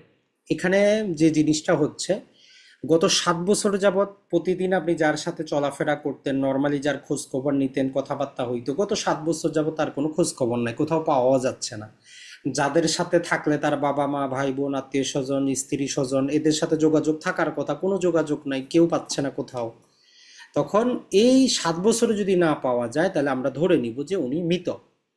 এখন যে দাবি করবে যে না না উনি তো জীবিত, তাইলে বার্ডেন অফ প্রুফ এখন তার কাছে, সে প্রমাণ করবে জীবিত। তাহলে দুটার মধ্যে হচ্ছে জাস্ট পার্থক্য এটাই, একটাতে হচ্ছে যিনি বলবেন যে উনি মারা গেছেন তাহলে প্রমাণ করতে হবে যে তাকেই কবে কিভাবে মারা গেল। তাহলে এই দুটার মধ্যে বয়সটা একটু মনে রাখবেন, একটা হচ্ছে 30 বছর, একটা হচ্ছে 7 বছর, এটাই আর কিছু না। এরপরে যে কোনো রিলেশন সম্পর্কে যদি কোনো প্রশ্ন উঠে, কারোর সাথে কার সম্পর্ক, যেমন ভাড়াটিয়া মালিকের সম্পর্ক, প্রিন্সিপাল আর এজেন্টের সম্পর্ক, যে কোনো সম্পর্ক আপনি এইভাবে মনে রাখতে পারেন। কেউ যদি সম্পর্ক অস্বীকার করে তাহলে বার্ডেন অফ প্রুফটা কার উপর যাবে, বলতেছে যিনি সম্পর্কটা অস্বীকার করবেন তাকেই প্রমাণ করতে হবে। আর এই দেওয়ানি মামলার মেরুদণ্ড হচ্ছে 110 নাম্বার সেকশন। এখানে যদিও সেকশন নাম্বারটা আমরা অ্যাড করি নাই, গতবার এমসিকিউতে ছিল, এবার নাও আসতে পারে, গতবার এটা ছিল। যিনি দখলে থাকেন উনি মালিকানা প্রমাণ করতে বাধ্য না। যিনি দাবি করবেন যে এই সম্পত্তি আমার, উনি প্রমাণ করবেন। তাইলে যিনি পজেশনে আছেন উনি আইনগতভাবে 110 ধারা বলে যে তিনি প্রমাণে বাধ্য না। আর যদি অ্যাক্টিভ কনফিডেন্সের ক্ষেত্রে সরল বিশ্বাস প্রমাণের দায়িত্ব পড়ে। কেমন? যেমন ধরেন যে আপনি একজন অ্যাডভোকেট হিসাবে মক্কেলকে কোনো কথাবার্তা বললেন, আপনাদের মধ্যে কোনো লেনদেন হইল, এখন এখানে একটা বিরোধ সৃষ্টি হইল যে কাজটা কি সরল বিশ্বাসে হইল কিনা। এরকম ক্ষেত্রে নর্মালি আমরা কি পড়ছি, জেনারেল নিয়ম, যিনি মামলা করবেন উনি প্রমাণ করবেন। এখন মক্কেল মামলা করছে, কিন্তু প্রমাণ আপনারে করতে হবে, কারণ আপনি যে একজন অ্যাডভোকেট, আপনি একজন শিক্ষক, আপনি হচ্ছেন পিতা, অ্যাক্টিভ কনফিডেন্সে আছেন আপনি, আপনাকে প্রমাণ করতে হবে যে না এখানে সরল বিশ্বাসটা ছিল, আপনি কোনো প্রতারণা করেন নাই। যদিও বেসিক প্রিন্সিপাল ছিল কি যিনি মামলা করবেন উনি প্রমাণ করবেন।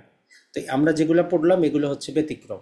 যেহেতু আপনি অ্যাক্টিভ কনফিডেন্সে আছেন মানে আপনি হায়ার ফোরামে আছেন, যেমন শিক্ষক, যেমন আপনি অ্যাডভোকেট, যেমন আপনি বাবা, যেমন আপনি বড় ভাই, মানে যার ছায়া আপনার আন্ডারে যদি কেউ থাকে, কোনো লেনদেন হয়, যে আপনাকে বিশ্বাস করে, সেখানে যদি সরল বিশ্বাসের প্রশ্ন উঠে, এটা ওই যিনি অ্যাক্টিভ কনফিডেন্সে আছেন তাকেই প্রমাণ করতে হবে যে না এইরকম কোনো ঘটনা ঘটে নাই।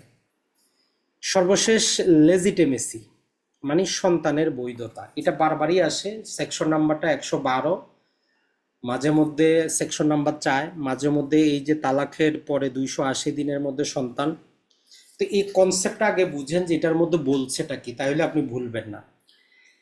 নর্মালি আমাদের সাক্ষ্য আইনে যেটা বলে সেটা হচ্ছে যে স্বামী স্ত্রীর মধ্যে, একজন পুরুষ এবং একজন মহিলার মধ্যে যখন আইনগতভাবে বৈধ কোনো বিবাহ হবে, ওই বৈধ বিবাহের ফলে যে সন্তানরা আসবে এটা হবে লেজিটেমেস। লেজিটেমেসির মূল উদ্দেশ্যটা হচ্ছে তাদেরকে আইনগতভাবে তারা যত প্রকার সুযোগ সুবিধা পাওয়ার, আপনি মারা গেলে যত প্রকার আপনার উত্তরাধিকারী পাওয়ার তারা পাবে, এটা হচ্ছে লেজিটেমেসি। আপনি যদি লেজিটেমেস না হন, আপনি আপনার পিতার সম্পত্তি পাবেন না, নানা প্রকার জিনিস কিন্তু পাবেন না। তার মানে আমরা ধরে নিচ্ছি আপনার বাবা মায়ের বৈধ বিবাহ হয়েছে, সেখান থেকে আপনার জন্ম হয়েছে। অথবা দেখা যায় যে এই কন্ডিশনটা নিয়ে আসা হয়েছে, আপনার বাবা মায়ের মধ্যে তালাক হয়ে গেছে, আপনার মা এখন আর দ্বিতীয় বিবাহ করে নাই, কিন্তু তালাক থেকে 280 দিনের মধ্যে সন্তান প্রসব হয়েছে। এই 280 দিনের মধ্যে সন্তান প্রসব হইলেও ওই সন্তানের বাবা হবে কে? ওই যে যিনি তালাক দিচ্ছেন উনি। উনি এটা অস্বীকার করতে পারবেন না, অস্বীকার করলেও আইনের কিছু যায় আসে না। ওই যে বাচ্চা, সে লেজিটেমেস বাচ্চা, সে সকল প্রকার অধিকার পিতার থেকে পাবে, পিতার সকল সম্পত্তিটা মালিক হবে। তাহলে এখানে আমরা দুইটা কন্ডিশন কি, বৈধ বিবাহ হইতে হবে। 2 নম্বর হচ্ছে তালাকের 280 দিনের মধ্যে হইলেও ওইটা লেজিটেমেস বাচ্চা। এখন এই ক্ষেত্রে যদি কারো কোনো আপত্তি থাকে, কোনো পুরুষের যদি আপত্তি থাকে যে না এই বাচ্চাটা আমার না, তো এই ক্ষেত্রে বলতেছে যে তাকে আদালতে একটা ডিফেন্স দিবে যে আপনি প্রমাণ করেন ওই মহিলা যখন গর্ভবতী হওয়ার সময় তখন তার সাথে আপনার কোনো ফিজিক্যাল যোগাযোগ ছিল না, তার সাথে অ্যাক্সেস ছিল না, তার সাথে দৈহিক মিলন হয় নাই, এটা আপনার উপর দায়িত্বটা বর্তাবে।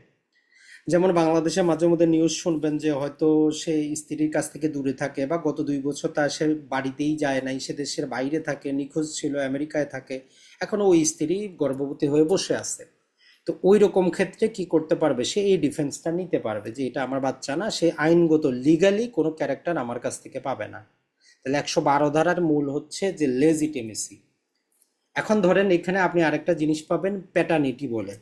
যেমন আপনি বলতে পারেন যে ভাই ডিএনএটা পরীক্ষা করলে তো আমরা বুঝতে পারবো যে এটা তার বাচ্চা কি বাচ্চা না। যেমন এই যে কক্সবাজারের আমাদের কি সম্ভবত ইয়াবা বদি ছিল, তো ইয়াবা বদির ক্ষেত্রে কি একজন আসে তার পিতৃত্ব দাবি করতেছে যে আমি তার ছেলে। এখন আদালতে মামলা করার পর সে কিন্তু কোনো রায় পায় নাই, কারণটা হচ্ছে কি যে সে বৈধ বিবাহটাই প্রমাণ করতে পারতেছেন। যতই আপনি ডিএনএ টেস্ট করে প্যাটার্নিটি আসেন, কারণ আপনার বাবার কারোর সাথে অবৈধ সম্পর্ক থাকতে পারে। অথবা দেখবেন যে কিছু হিন্দি ছবিতে দেখবেন যে আপনি সম্পর্ক না করলেও বর্তমান আধুনিক যুগে সম্ভব, আপনার ডিএনএ দিয়ে আরেকটা বাচ্চা বানানো সম্ভব।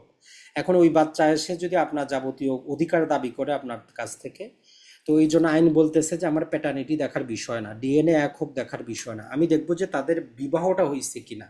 তো এই জন্য বিবাহ বহির্ভূত যে সন্তান এটা লেজিটেমের সন্তান না, এরা কোনো প্রকার আইনগত অধিকার পিতার কাছ থেকে পাবে না।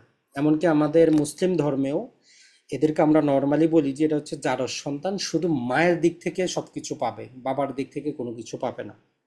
তো এই রিলেটেড আমাদের বাংলাদেশে পৃথক আইন আছে যে জারজ সন্তান যাদের হবে বা ধর্ষণের ফলে যে সন্তানগুলা হয়, এদের দায়িত্ব রাষ্ট্র নিবে, ওই দর্শকের সম্পত্তি থেকে আদায় করা হবে, সেটা ভিন্ন জিনিস। আমরা সাক্ষ্য আইনে তাহলে লেজিটিমেসি বুঝলাম। আর এর মূল পিছনে মূল কাহিনীটা হচ্ছে আইনগতভাবে ওই শিশু যা কিছু পাওয়ার দরকার, যেমন ধরেন যে আপনি একটা যদি পিতা হন, সাবালক হওয়া পূর্ব পর্যন্ত আইনগতভাবে তার যাবতীয় ভরণপোষণ আপনি দিতে বাধ্য। আপনি মারা গেলে আপনার সম্পত্তিতে সে অধিকার পাবে। এটা কি কারণ? লেজিটিমেস বাচ্চা, ওই জন্য। এখন আসি 114তে বলে যে আদালত কি করতে পারে, কিছু ঘটনা সম্পর্কে প্রিজাম্পশন নিতে পারে, কিছু ঘটনা সম্পর্কে আদালত নিজের মতামত দিতে পারে। 114তে বলতেছে যে মে প্রিজাম্পশন করতে পারে। এখানে 9টার মতো কথাবার্তা বলা আছে, এগুলো আপনি মুখস্থ করবেন, অথবা অ্যাটলিস্ট 9টা কথাবার্তা বলা আছে, এটা মনে রাখবেন। এখন আদালত কি এমন 9টা জিনিসকে সে কি করতে পারে, সে প্রিজাম্পশনে নিতে পারে যে হয়তো ঘটনা এরকমই ঘটছে। এখন দেখি ওইটা আমরা জাস্ট এখানে একটা ছন্দ আকারে নিয়েছি। এই ছন্দটা আপনি নিজের মতো করে লিখে নেবেন, বা যদি আপনার পূর্ব থেকে মুখস্থ থাকে সেটা অনুসরণ করবেন। এটাই অনুসরণ যে করতে হবে এমন কিন্তু কোনো কথা না। তাহলে আপনি 114 ধারাতে কয়টা কথা বলা আছে? 9টা কথা বলা আছে। এখানে কি হয়, আদালত চাইলে মে প্রিজাম্পশনে যাইতে পারে যে অবস্থাটা হয়তো এরকম ছিল, ঘটনাটা হয়তো এরকম ছিল। প্রথমে আমরা যে দেখেন যে একজন চোর এবং তার সহযোগী কি করলো, একটা চেক চুরি করলো। তাহলে ঘটনাটা আপনি জাস্ট কল্পনা করেন, একজন চোর আর একজন চোরের সহযোগী দুইজনে মিলে একটা চেক চুরি করলো। চুরি করে তারা নদীর তীরে যখন অবস্থান করলো, তখন একজন সরকারি কর্মকর্তা, যার নিয়মিত সে দায়িত্ব সরকারি কাজ করে, সে তার সরকারি কাজ হিসাব করে তাদের হাতে চেকটা দেখে সে জিজ্ঞাসা করলো যে চেকটা কার। নর্মালি হবেই, ধরেন যে আপনার এলাকায় যারা গরিব আছে তার চেক থাকার কথা না, সে যদি 20 লাখ টাকার একটা চেক হাতে নিয়ে ঘুরে, তো আপনি তো তাকে জিজ্ঞেস করবেন যে ভাই চেকটা পাইছেন কই, কার চেক, কোথা থেকে আসলো। তো ওই জিনিসটাই কল্পনা করেন এখানে, যে একজন চোর আর তার চোরের সহযোগী একটা চেক চুরি করে তারা যে কোনো একটা নদীর তীরে গেল। তো সেখানে অবস্থান করতে দেখে সরকারি কর্মকর্তা, যারা পাবলিক সার্ভেন্ট আছে, তো পাবলিক সার্ভেন্ট তার নিয়মিত সরকারি কাজ ভেবে তাদের হাতে যে চেকটা আছে এইটা দেখতে চাইলো, তাদেরকে প্রশ্ন করলো, তারা কোনো প্রশ্নের উত্তর দিল না। তো উনি দায়বদ্ধতা থেকে পুলিশকে খবর দিয়ে তাদেরকে গ্রেফতার করাইলো। যদি এই কনসেপ্টটা একবার মাথায় নিতে পারেন, কোনোদিন আপনি ভুলবেন না। তাহলে মুখস্থ করার আগে এই কনসেপ্টটা চিন্তা করেন যে একজন চোর আর চোরের সহযোগী কি করলো, একটা ব্যাংক চেক চুরি করে তারা নদীর তীরে গিয়ে অবস্থান করলো। আর একজন সরকারি কর্মকর্তা সেখান দিয়ে যাচ্ছিল নিয়মিত কাজ হিসাবে, সে তাদের হাতে চেকটা দেখতে চাইলো, তাদেরকে প্রশ্ন করলো, তারা নীরব ছিল, তো উনি তাদেরকে ধরে পুলিশে দিয়ে দিল। তো এখন আসি এটা আপনি কিভাবে বুঝবেন। তো এই প্রথমে পাবেন যে কোনো এলাকায় একটা চুরি ঘটছে, যদি কারো কাছে কোনো চোরাই মাল পাওয়া যায়, আদালত এই প্রিজাম্পশনে যাইতে পারে যে আপনি হয় চোর অথবা জেনে শুনে চোরাই মাল গ্রহণ করেছেন, হয় আপনি চুরি করছেন অথবা জেনে শুনে চোরাই মাল গ্রহণ করছেন। এই একটা প্রিজাম্পশন আদালত চাইলে নিতে পারে।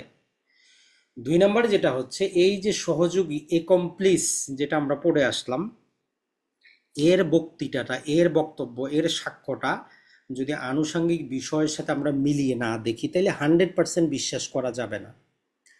3 নম্বরে হচ্ছে বিল অফ এক্সচেঞ্জ। যখন আপনি কাউকে কোনো চেক দেন, যেমন আমি আপনার কাছে যদি টাকা পাই, আপনি আমাকে টাকা না দিয়ে চেক দিলেন, তো এই চেক দেওয়ার বেসিক নিয়ম হচ্ছে আমি আপনার কাছে কিছু টাকা পাবো, লিগালি ইনটাইটেল যোগ্য কোনো কনসিডারেশন আপনার কাছে পাবো, এই জন্যই আপনি আমার চেকটা দিচ্ছেন।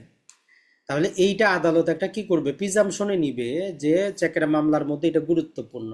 ওইখানে বলে যে আমি তো স্বাক্ষর করি নাই, তো আইন ধরে এনে যে ভাই আপনার স্বাক্ষরিত চেক আসছে, মানে উনি আপনার কাছে টাকা পাবে। এখন টাকা যে পাবে না বা টাকা পাবে, এটা কে প্রমাণ করবে? তো এই ক্ষেত্রে আদালত প্রিজাম্পশনে নিছে যে আমি আপনার কাছে টাকা পাবো, তার বিপরীতে আপনি চেক দিচ্ছেন। এখন তাইলে আপনি প্রমাণ করবেন যে আমি টাকা পাবো না, এটা আপনাকে প্রমাণ করতে হবে। আমি এটা প্রমাণ করব না যে আমি টাকা পাবো। কারণটা কি, নর্মাল নিয়ম ছিল কি, যিনি মামলা করবেন উনি প্রমাণ করবেন, কিন্তু এই ব্যতিক্রমে আসার কারণে আপনি এখন প্রমাণ করেন। কারণ নর্মালি আপনি চেক দিয়েছেন, মানে চেক সিগনেচার আপনার, মানে আপনার কাছে আমি টাকা পাবো। এখন যদি অস্বীকার করতে চান, সেটা আপনাকে প্রমাণ করতে হবে। তাহলে 3টা জিনিস আমরা পাইলাম, একটা চোর, চোরের সহযোগী, আর একটা হচ্ছে আমাদের যে কোনো বিল অফ এক্সচেঞ্জ বা চেক। নদীর তীরে অবস্থান করা বলতে ওইখানে একটা বড় জিনিস দেওয়া আছে যে স্বাভাবিকভাবে, যেমন ধরেন যে পদ্মা, মেঘনা, যমুনা বাংলাদেশের যে স্থান দিয়ে চলে যাচ্ছে, আপনি কি বলতে পারেন যে 6 মাসে এই নদীটা এখান থেকে 10 মাইল দূরে চলে যাবে? জীবনেও না। স্বাভাবিক যে গতি প্রকৃতি এটা থাকবে। তো এই জন্য বলতেছে যে একটা জিনিস, একটা বস্তু যেটা একটা নির্দিষ্ট সময় ছাড়া বিলীন হওয়া সম্ভব না, বা নির্দিষ্ট সময় ছাড়া অবস্থানে আসা সম্ভব না, আদালত ধরে নিবে ওই জিনিসটা ওই জায়গায় আছে। অথবা ধরেন যে একটা বিল্ডিং আপনার বাড়ির পাশে, মাত্র 1 বছর আগে আপনি দেশের বাইরে গেছেন, এখন কেউ এসে বলতেছে যে ভাই ওইখানে তো একটা বিশাল বড় 100 তলা বিল্ডিং হয়ে গেছে। এখন আপনি বলবেন যে 100 তলা একটা বিল্ডিং 1 বছরে বানানো তো সম্ভব না, নর্মাল কনস্ট্রাকশন করতেই 3 বছর লাগে। তার মানে এটা কি আদালত ধরে নিবে যে না, এরকম কোনো ঘটনা ঘটে নাই। এরপরে যেটা সরকারি কর্মকর্তা, তার মানে হচ্ছে যারা হচ্ছেন যে পাবলিক সার্ভেন্ট এবং বিচারক আছেন, এরা এদের কাজ নিয়মিতভাবে করেন, এটা আমরা ধরে নিব, আদালত ধরে নিবে। যেমন যদি কোথাও যদি কোনো বিরোধ ঘটে যে সরকারি কর্মকর্তা কাজটা করছে কিনা, আদেশটা দিচ্ছে কিনা, অফিসে গেছিল কিনা, আইন ধরে নেবে যে উনি নিয়মিত কাজ করছে, এখানে কোনো সমস্যা নাই। এরপরে যেই কোনো প্রকার আমাদের অর্ডিনারি কোর্সে যে কাজগুলো আমরা করি, যেমন কোনো একটা বিয়ের নোটিশ আসলো, তালাকের নোটিশ আসলো, তো আমাদের চেয়ারম্যান সাহেব কি করবেন, ধারাবাহিক নাম্বার হিসাবে লিখবেন। আপনি কোনো হোটেলে থাকতে গেলেন, হোটেলের রেজিস্টারে ধারাবাহিক আপনার নামটা থাকবে। আপনি কোনো দোকান থেকে বাকি খান, নর্মালি সে বাকিটা লিখে রাখবে। মানে অর্ডিনারি বিজনেসের ক্ষেত্রে যে কাজগুলা যদি এর কোনো বিরোধ উঠে, আদালত ধরে নিবে যে না, উনি, আপনি বাকি খাইছেন, উনি লিখে রাখছে, আপনি হোটেলে ছিলেন, উনি এন্ট্রি করছে, এটা ধরে নিবে। এরপরে যেটা হচ্ছে যে আপনাকে যদি আদালত কোনো প্রকার নথি উপস্থাপন করতে বলে, আপনি যদি না করেন, আদালত ধরে নেবে যে এটা উপস্থাপন করলে আপনার বিরুদ্ধে যাবে। কোনো প্রশ্ন করলে আপনি উত্তর দিলেন না, আদালত ধরে নেবে এটা আপনার বিপক্ষে যাবে। আর সর্বশেষ, যেই কাগজের মাধ্যমে কোনো দায়বদ্ধতা সৃষ্টি হয়, যেমন ধরেন যে বন্ড বা মুসলেখা আমরা বলি, এটা যেই সম্পাদন করছে তার কাছে যদি পাওয়া যায়, তাহলে আমরা ধরে নিব সে কাউকে টাকা পয়সা দিতে হবে না। যেমন ধরেন যে আশেপাশে গ্রামাঞ্চলে যদি কারো কাছ থেকে টাকা হাওলাত নেন, দেখবেন যে একটা চুক্তি করে, তো অরিজিনাল কপিটা যে টাকাটা দিল তার কাছেই থাকে, যাবতীয় কিছু।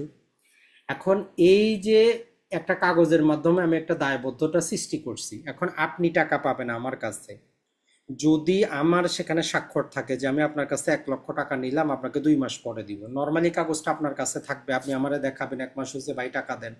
কিন্তু ওই কাগজটা যখন আমার কাছে পাওয়া যাবে, তখন আপনি দাবি করতে পারবেন না, আইন ধরে নেবে যে আমি পাওনা পরিশোধ করছি, ওই জন্য আমারে আপনি নথিটা দিয়ে দিছেন।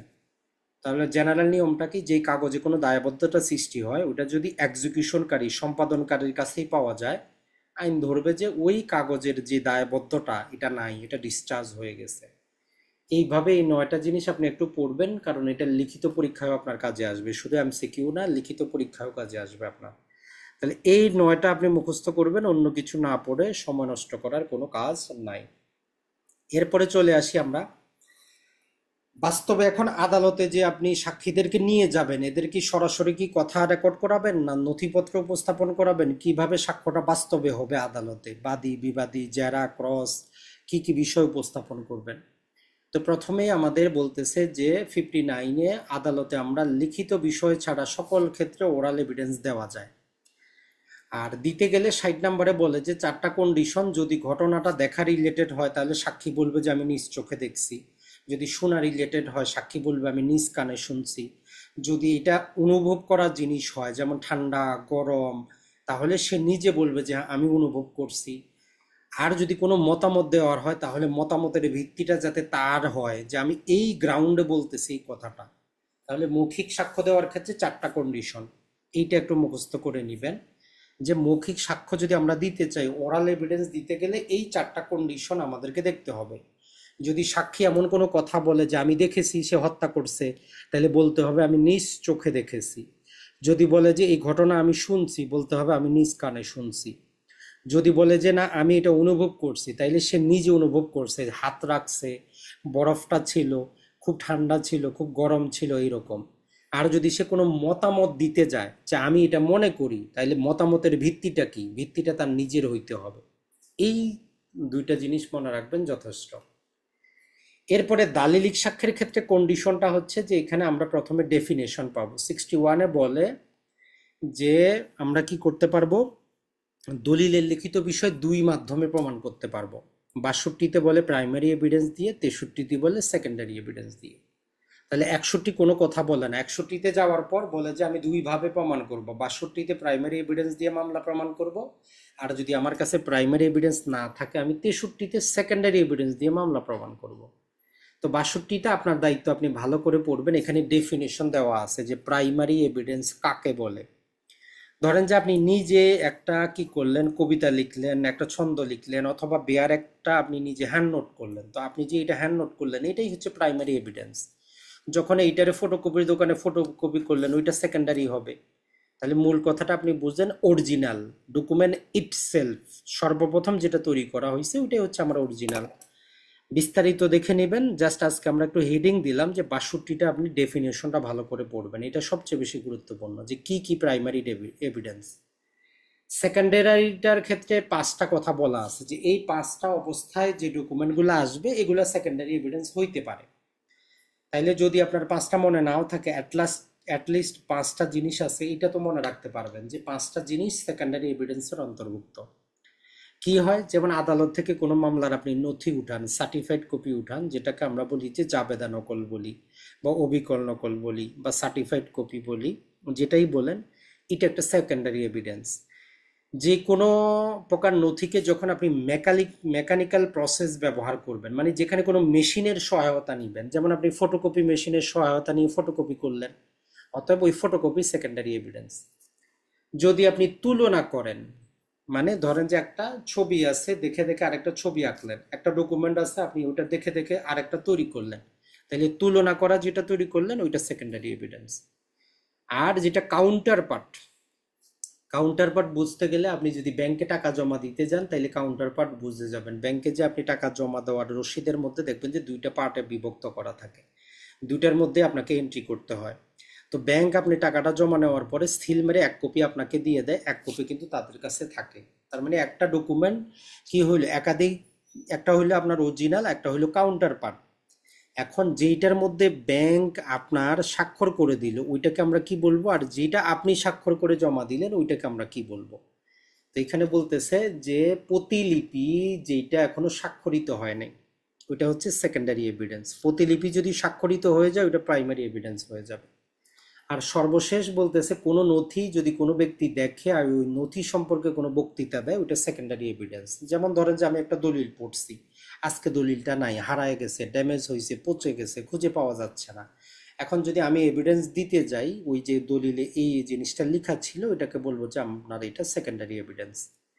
তাহলে বা এই 63-র এই 5টা জিনিস একটু মনে রাখবেন: জাবেদা নকল, মেকানিক্যাল প্রসেস, কম্পায়ার বা তুলনামূলক কপি, কাউন্টার কপি বা প্রতিলিপি যেটা স্বাক্ষরিত না, আর হচ্ছে content of document, oral evidence, লিখিত বিষয়, মৌখিক বক্তব্য হচ্ছে সেকেন্ডারি এভিডেন্স। এই জিনিসটা সবচেয়ে বেশি গুরুত্বপূর্ণ। আর একটা জেনারেল নিয়ম হচ্ছে মামলা সব সময় 64 বলতেছে যে প্রতিটা মামলা প্রাইমারি এভিডেন্স দ্বারাই প্রমাণ করতে হবে। এক্সেপশন হচ্ছে ধারা 65। তাহলে প্রতিটা মামলা জেনারেল নিয়মটা আপনি একটু পড়েন যে প্রাইমারি এভিডেন্স দিয়ে আমরা প্রমাণ করব। ব্যতিক্রম কয়টা, এই 65-তে 7টা ব্যতিক্রম। তাহলে এই 7টা ব্যতিক্রমের মধ্যে পড়লে সেকেন্ডারি এভিডেন্স দিতে পারবো, নাইলে প্রতিটা মামলায় প্রাইমারি এভিডেন্স দিয়ে প্রমাণ করতে হবে। এখন 7টা কি আছে আপনি বইটা খুলে একটু মুখস্থ করবেন, ইজি, অতটা জটিল কিন্তু কিছু না, এটা আপনার দায়িত্ব। এরপরে 65-র এ আর 65-র বি শুধু হেডিংটা মনে রাখবেন, এখানে আমাদের এই যে ডিজিটাল এভিডেন্স কিভাবে প্রমাণ করতে হবে, কত ধারায় আছে ওই জিনিসটা বলা আছে। ডিটেইলে এমসিকিউর জন্য যাওয়ার কোনো কাজ নাই, জাস্ট সেকশন নাম্বারটা মনে রাখবেন। এরপরে 74-এ শুধু এতটুকু মনে রাখবেন যে পাবলিক ডকুমেন্ট কত ধারায় দেওয়া আছে, আর বেসরকারি বা প্রাইভেট ডকুমেন্ট কত ধারায় দেওয়া আছে। আর 76-এ হচ্ছে যে পাবলিক ডকুমেন্টের সার্টিফাইড কপি কত ধারায় ইস্যু করা হয়, জাবেদা নকল কত ধারায় পাওয়া যায়।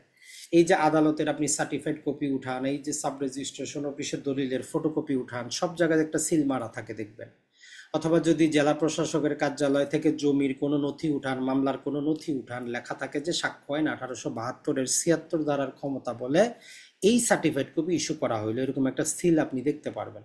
তাহলে 76 ধারার ক্ষমতা বলে ইস্যু করা হয়। এই 3টা সেকশন পড়লেই যথেষ্ট, এখানের ভিতরে আর কিচ্ছু দরকার নেই, আপনি বাদ দিয়ে দেন। এরপরে 79 থেকে মোটামুটি 90 পর্যন্ত এখানে 2টা ভাগে আপনি ভাগ করবেন, যখন পড়বেন খাতাটাকে 2 ভাগে ভাগ করবেন।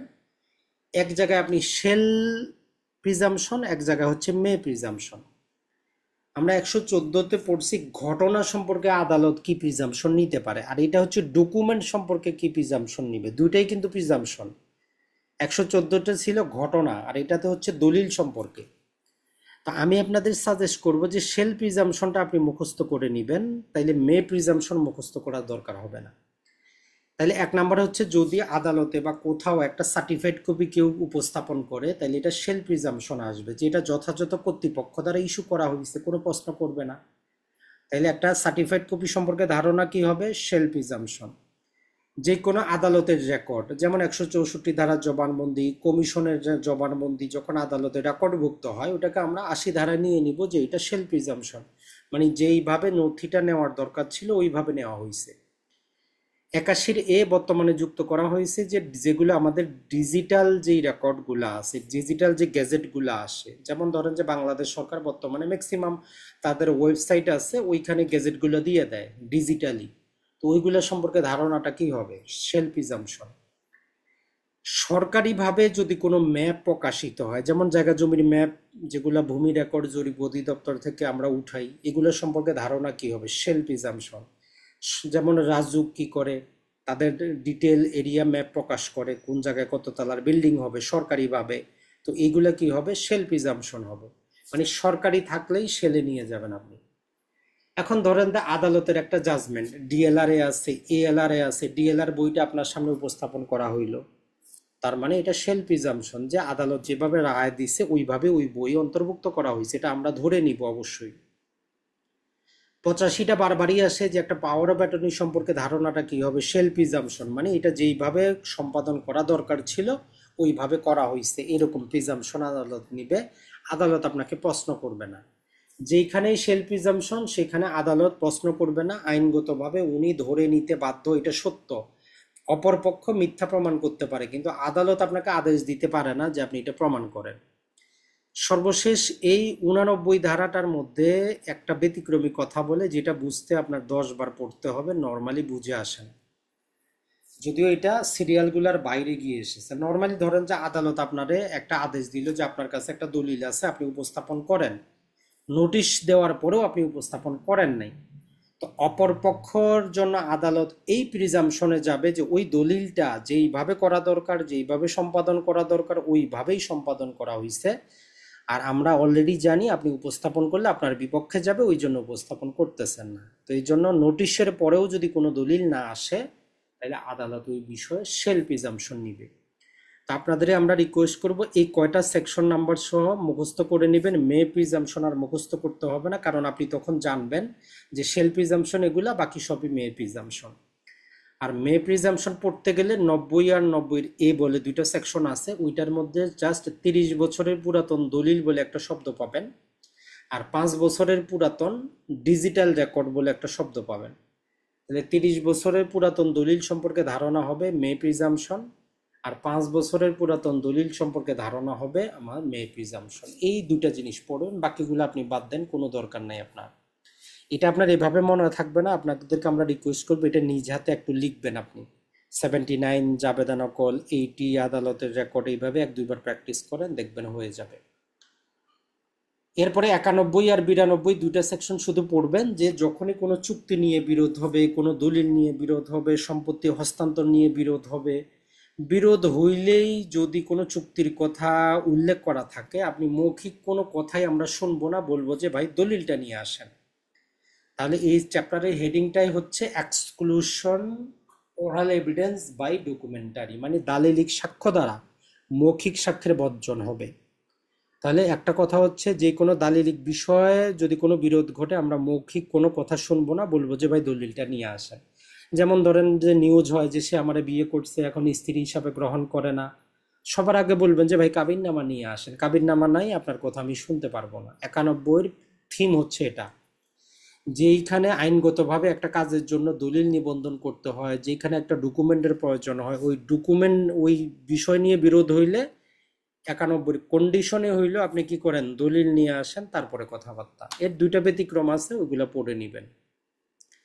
92 কথা হইলো দলিল তো নিয়ে আসলাম, এখন দলিলের ভিতরে কন্ডিশন নিয়ে বিরোধ, 91-তে দলিল আনলাম, এখন দেখা গেল যে আমি এখন দলিলটা স্বীকার করতেছি কিন্তু দলিলের ভিতরে কন্ডিশন নিয়ে আমার বিরোধ।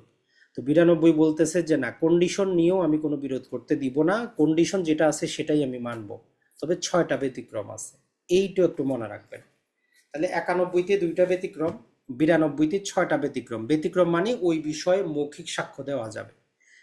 তাহলে 91-এর মূল থিম হচ্ছে যে বিষয়টা লিখিত করা প্রয়োজন, ওইটা যদি লিখিত হয় ওই লিখিত দলিল নিয়ে আসেন, মৌখিক কোনো সাক্ষ্য আমি নিব না। 2টা ব্যতিক্রম আছে। একটা ব্যতিক্রম হচ্ছে সরকারি কর্মকর্তা সরকারি অফিস হোল্ড করে যদি তার নিয়োগ গেজেটকৃত হইতে হয়, গেজেট না থাকলেও চলবে। যেমন আপনার এলাকায় ইওনো সাহেব নাই, ট্রান্সফার হয়েছে, এসিল্যান্ড সাহেব ইওনোর দায়িত্ব পালন করতেছে, এখন কয়দিন পরে ওই এসিল্যান্ডের প্রমোশন হবে। তো এই প্রমোশন হোক বা না হোক, সে যেহেতু দায়িত্ব পালন করতেছে তার লিখিতের দরকার নাই। আপনি বলতে পারবেন না যে ভাই আপনি তো এসিল্যান্ড, আপনি কেন ইওনোর দায়িত্ব পালন করতেছেন, সরকারি গেজেট দেখান না, আপনার দেখানোর দরকার নাই। জাস্ট 1 মিনিট, একটু আমরা বিরতি নেই।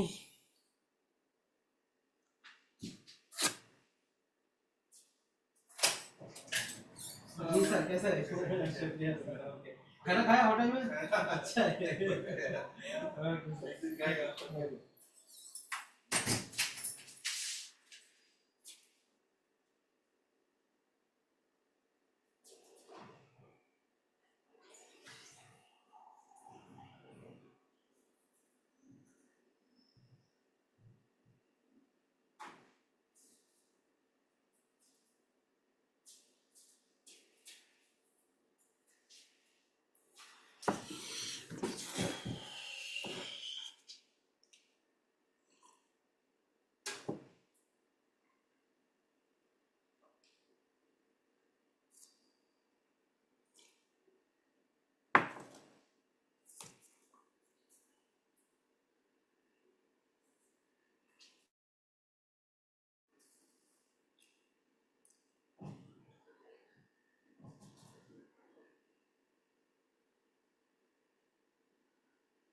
তো আমরা যেটা দেখতেছিলাম সেটা হচ্ছে যে দালিলিক সাক্ষ্যর দ্বারা আমরা মৌখিক সাক্ষ্যকে কি করতে পারি, বর্জন করতে পারি। এই রিলেটেড আমাদের 91 থেকে 100 পর্যন্ত সেকশন আছে, বাকিগুলোর আমাদের কোনো কাজ নাই, শুধু 91 আর 92 পড়বো। আর প্রাথমিকভাবে এই দুইটা মনে রাখবেন যে লিখিত বিষয়ে কোনো মৌখিক সাক্ষ্য চলে না, 2টা ব্যতিক্রম আছে ওই ক্ষেত্রে চলে। একটা হচ্ছে সরকারি কর্মকর্তার অফিসিয়াল পদের ক্ষেত্রে, আর একটা হচ্ছে কোনো প্রকার উইলকে যদি প্রবিট করার প্রয়োজন পড়ে, উইল যখন একবার প্রবিট হয়ে যাবে মূল উইলের কোনো দরকার নাই, ওই প্রবিটের কপি আমাদের জন্য যথেষ্ট। আর দলিলের কোনো কন্ডিশন নিয়ে যদি আমাদের বিরোধ হয় আমরা কোনো প্রকার ওরাল এভিডেন্স নিব না, তবে 6টা ক্ষেত্র আছে, ওই 6টা ক্ষেত্রে আমরা নিতে পারি। ওই 6টা যদি আপনি পরবর্তীতে একটা একটা করে মনে রাখার পরে দরকার পরে মনে রাখবেন, প্রাথমিকভাবে দরকার নেই। মানে টোটাল সাক্ষ্য আইনটা আগে আয়ত্তে নিয়ে আসবেন, যখন আয়ত্তে আসবে তারপরে যদি সময় পান এটা দেখবেন, না হলে অতটা আমাদের কাজের না, এমসিকিউর জন্য। এখন চলে আসি আমরা প্রিভিলেজ কমিউনিকেশন। যারা বিভিন্ন ব্যাংকে অ্যাকাউন্ট করেন এরা জানেন যে আপনি প্রিভিলেজ ডেবিট কার্ড পান, ক্রেডিট কার্ড পান, মানে বিশেষ আপনার একটা মর্যাদা, প্রিভিলেজ ক্যাটাগরিতে আপনি পড়েন। তো এইটার জন্য আমরা কয়েকটা সেকশন পাবো, শুধু মূল থিমটা মনে রাখবেন, ভিতরে কোনো কাজের না। 121 যেটা বলে যে ম্যাজিস্ট্রেট এবং বিচারক এরা প্রিভিলেজ ক্যাটাগরিতে পড়ে, এদেরকে আমরা যে কোনো মামলায় যে কোনো সময় অ্যাজ এ উইটনেস হিসাবে নিয়ে আসতে পারবো না, বা কোনো আদালত তাদেরকে বাধ্য করতে পারবে না যে আপনি আসেন একটা এভিডেন্স দেন। 122 বলতেছে যে বিবাহ চলাকালীন স্বামী স্ত্রীর মধ্যে যত প্রকারের যোগাযোগ হবে, কথাবার্তা হবে, এই বিবাহ চলাকালীন যোগাযোগটা, কথাবার্তাটা কোনো আদালত বাধ্য করতে পারবে না যে প্রকাশ করো, বা কোনো ব্যক্তি প্রকাশ করতে চাইলেও আদালত তাকে বারণ করবে। মানে স্বামী স্ত্রীর মধ্যে যত প্রকার কথাবার্তা হবে, যোগাযোগ হবে, এগুলাকে কি করা যাবে না, প্রকাশ করতে বাধ্য করা যাবে না। আর কেউ প্রকাশ করতে চাইলেও আদালত সেটা শুনবে না, অ্যাজ এ এভিডেন্স হিসাবে গ্রহণ করা যাবে না। আগে মূল থিমটা মনে রাখবেন, এটার আরো ব্যতিক্রম আছে সেটা আপনার পরে, যাতে আপনি সেকশনটা দেখলে মূল থিমটা মনে আসে। 123 সেটা হচ্ছে যে রাষ্ট্রীয় গোপন নথি, অপ্রকাশিত নথি। যেমন ধরেন যে বাংলাদেশ সরকার যত যে ভারতের সাথে অনেক চুক্তি করছে হাসিনার আমলে, যেগুলো প্রকাশ হয় না, আনপাবলিশড। এখন ওই রকম কোনো জিনিস নিয়ে যদি বিরোধ হয় তখন আমরা কি করব, বা কোনো আদালতকে সেটা প্রকাশ করার জন্য বাধ্য করতে পারে কিনা। এখানে বলতেছে যে রাষ্ট্রীয় যে সমস্ত অপ্রকাশিত জিনিস আছে এই জিনিসগুলা যেই অধীনের ওই অফিসের প্রধানের অনুমতি যদি না থাকে প্রকাশ করা যাবে না।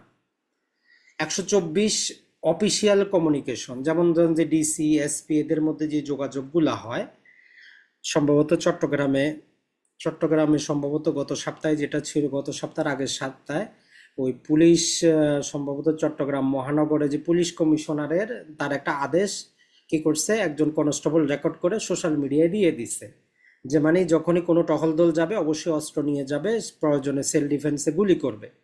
তার মানে হচ্ছে অফিসিয়াল কমিউনিকেশনটা প্রিভিলেজ কমিউনিকেশনের মধ্যে পড়ে, আপনি এটা ভঙ্গ করতে পারেন না, কোনো আদালত এটা বাধ্য করতে পারে না, কোনো ব্যক্তি সেটা প্রকাশ করতে পারে না অফিসিয়াল কমিউনিকেশনটা। তবে এখানে পারে কিছু ক্ষেত্রে যদি দেখা যায় যে পাবলিক শান্তি বিনষ্ট হবে, ব্যতিক্রম আছে। 125 একটা অপরাধের সংবাদ পুলিশ অফিসার কোথায় পাইলো, ম্যাজিস্ট্রেট কোথায় পাইলো, আপনার অবৈধ সম্পদ আছে এনবিআর এর কর্মকর্তা কিভাবে জানলো, এটা তারা প্রকাশ করতে বাধ্য না। তার মানে ওই যে আমরা বলি যে সাংবাদিক তার সোর্স প্রকাশ করতে বাধ্য না, একই রকম ভাবে পুলিশ তার সোর্স, ম্যাজিস্ট্রেট তার সংবাদ, এনবিআর তার যে অর্থের সংবাদ জানাইতে বাধ্য না যে আমি কার কাছ থেকে জানতে পারলাম। তাহলে 121 থেকে 125 আপনি জাস্ট এই কয়টা লাইন আগে পড়বেন, ভিতরে আপনার যাওয়ারই দরকার নেই, আপনি যাবেন না। যখন দেখবেন যে আপনি এই সেকশনগুলো উপরে দেখে আপনার একদম সম্পূর্ণ ক্লিয়ার, তখন মন চাইলে আপনি ভিতরে খুলেন একটু ডিটেইলে দেখেন। 121 ম্যাজিস্ট্রেট এবং বিচারকের কমিউনিকেশনটা প্রিভিলেজ ক্যাটাগরিতে পড়ে। স্বামী স্ত্রীর বিবাহকালীন কথাবার্তা প্রিভিলেজ ক্যাটাগরি, রাষ্ট্রীয় অপ্রকাশিত নথি প্রিভিলেজ ক্যাটাগরি, অফিসিয়াল যোগাযোগ প্রিভিলেজ ক্যাটাগরি, অপরাধের সংবাদ বাধ্য না। মানে হচ্ছে এই যোগাযোগগুলা কেউ প্রকাশ করতে চাইলেও আদালত শুনবে না, আদালত কাউকে বাধ্যও করবে না যে আপনি প্রকাশ করেন, এটাকে বলতেছি আমরা প্রিভিলেজ কমিউনিকেশন।